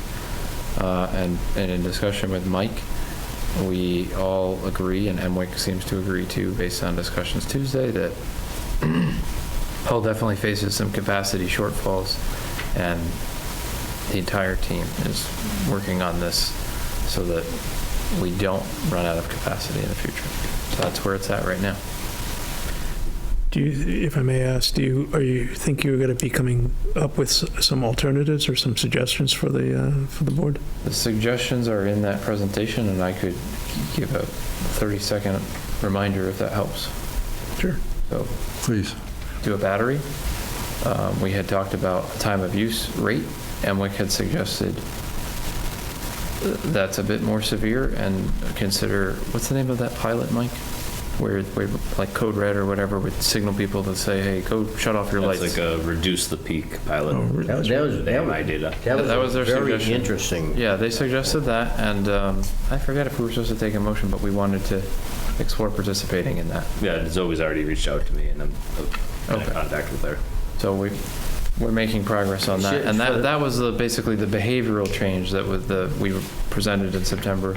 You might want to explain just a minute what that meant. Yeah, so what it would do is if we were in a peak event, whether we had a battery or not, we're in a peak event, MWIC and their program participants would notify Hull, and Hull would somehow send out a notification to all in town. They had said email and text message. I think it's also possible for automated phone calls, but everyone would get a notice and it would say, hey, the peak event has begun. If you're willing, what you would do is everyone who has a smart meter, basically they would have a baseline of here's what you do on an average day. We're in a peak event. And an extreme example would be if you went to your main breaker in your house and you shut it off. Look, I went to 0. You might make $5. Like we don't know how much it would be. We'll learn more about this, but you'd actually get a financial reward if you helped us shave the peak. Hingham does that. Yeah, so it allows ratepayers, there's no penalty if you don't do anything. There's just a reward if you participate and help. That's what this pilot is, and so we're looking into it, and I think it could help Hull shave the peak a little bit. I still think we should do the battery as well. Yes. Lisa, I just want to say one thing. Is that also, is shutting off the electric the only option? Shutting off or completely, or? No, that's just an Or if extreme. you got the notice, could you just like shut off all the lights? Yeah, so say it was the winter time, you could set your heat, say you had it at 70 degrees, well, now you could set it to 65 and you're helping. Or it was the summertime and you had your AC set to 70, now you set it to 77, you're helping. Yeah, or don't charge your electric car, don't do your dryer during it, or run your dishwasher, or big loads, whatever you might have, don't vacuum. Basically, use as little electricity as you can during that short time span, and you'll get a little financial reward, and you'll also help all your neighbors. That's the idea. Okay. That's- Are we going to do anything to encourage people to get solar? That's, I That's can't part of comment on the solar Ninth. rate committee. Yeah, That we'll be talking about that. We are going to move that way, okay? That's, Well, Thank you. we we're going to encourage always have an solar, open okay? mind. I was on vacation a few weeks ago and I did a lot of research, and the town of Concord is municipal as well, and they spent a year. I didn't finish all the Zoom meetings, it's all on YouTube. But they're doing a time of use change. So peak, you get charged this, off peak, you get charged this, solar's all included, everything's all included, and it looked wonderful. And yes, some people will, and they had all these grids, and they said some people will be charged more because they're using it from that hour, but that they have the option of changing it and saving themselves some money and the town some money. And I thought that would be a great way to maybe possibly present to Emma or whatever to get that start on. And we already have smart meters. So I thought that would be a great idea to start really saving with the peak and the off peak. And it sounded really, really the right way to go. We discussed it. We didn't feel that was the first step. The first step was this pilot. Yeah, I'm saying it could be 3 years down the line, but something to put on an agenda or Yeah. possibly. Yeah. Time of use rates are pretty effective, but they're a bit more complicated. Very complicated. Yeah. That's why they've been working on it for a year. But it was really interesting to watch all the meetings and see what they're doing and how it works. You said Ham does it? No. This was the So town. we They were wanted to, started doing it. Very few. Like Why don't we, maybe one or two that are Why don't we get the rate study and the I just have one. broadband off to the They're working side? on Yeah. starting to do. I just have one old business that I wanted to do. Okay, let me just finish off. Okay, I'm going to We took care of the battery. I'm going to postpone the rate study update. Is that the solar rate update? No, No. it's the, Oh, rates. Okay, I see. Thanks. And then we will talk about Well, that's old business. Oh, do you have something in old business? Yeah. If you recall, the last time we met, I had this sheet here that just showed, I was trying to find some clarification on all of the municipals and their pricing per kilowatt hour and such like that, you know, where we stand in the group and everything like that, because there was a mistake made on one of our 750 kilowatt hour monthly printouts that comes out quarterly. And it said that we were in the top of the municipals for the most Number one, now it shows expensive. number 4, yep. And they got back to Mike and found out that they had used a wrong multiplier in that, so it was dramatically changed to at least put us more in line with where we had been. So we're now, I think it's number 2, 3, 4, 5. You're now number 6 if you take the generator charge out, because the generator charge is not part of the rate. Yeah. So you're 6 down from the top. To put it into a little difference, only because Hingham is our neighbor, they're also a municipality, just to show that the difference on how close we are neck and neck, just being a municipal. And so their rate is just 20 cents per kilowatt hour. We're 20.23. We're less than a quarter point higher than they are. And I've looked through 5 years, and there's even been some times that we've been lower than them. And I have it all listed out down here. I didn't make a bunch of copies, but I have it. And so I just wanted to show that, you know, we were all upset and everything about it, that when we were up the top, and that we're the most expensive. That's the last item. But that's not the case. And I'd like the board to take a vote to put it in the paper that we made a mistake, or it was a mistake that was made, that your utility is not the most expensive, and that we're the 6th or 7th down. Well, I would say we could publish this chart on our website, and if we want to do... Well, there's a big difference there. This shows, you know, the monthly cost. It does not take out the generator. Right, I don't think it would be right to take out the generator, because this is what real customers are paying on an average 750 kilowatt hour house. It's based on kilowatt hours. Yeah. Well, it's also... Not a generator charge. Yeah, I mean, that's... I know, So, but this is what Emwick gives us. They take our entire rate and they put 650 kilowatt hours into it, and that's the money that they end up with at the end. So that is including the generator charge. Including the generator. Why is this adding another 100 kilowatt hours then? What am I missing? What's that? You said the 650 kilowatt hours, but the chart shows 750, so where are we getting? 750. Yeah, that's what it is. Right. So is it 650 is what they give us, and then we add 100 to everything? no. Okay. What he's saying, if I may, what he's saying is that Emwick is including the Generator charge. Yep. And so it's not right, because that's not the rate. The rate is, well, I mean, the generator charge is... You're taking the bottom line of the bill, the bottom line, Right. and dividing it by 750. But the generator charge is for a specific thing. It's not for the rates. Yeah, right. Yeah, so if you used It's still more... money coming out of your pocket. Yeah, I think... Of course, but it's not the rate. Accurate, right? It's not inaccurate. So I would say publish it the way it is, and then if you want to explain that, just explain it in the narrative, but don't change the chart, would be my request. Okay. Well, I would just like to, you know, it was made a big deal out of in the paper that, you know, we're the most expensive. Yep. And I'd now, like to make the correction now that we're number we're not the 4. most expensive. And just like to, I'm talking about 37. you know, to make that comparison, you know, Should we drop 5? Hingham Light, Yeah. Okay. We'll kick it to December. Hingham Light, you know, was a bigger system than us. You know, they're only a quarter point less than us. Yes, but they are down at 100. They don't have generators. They're at 133, and we're at 163. So it may be just a quarter point, but the bill that people pay is substantially different between Hingham and Hull, right?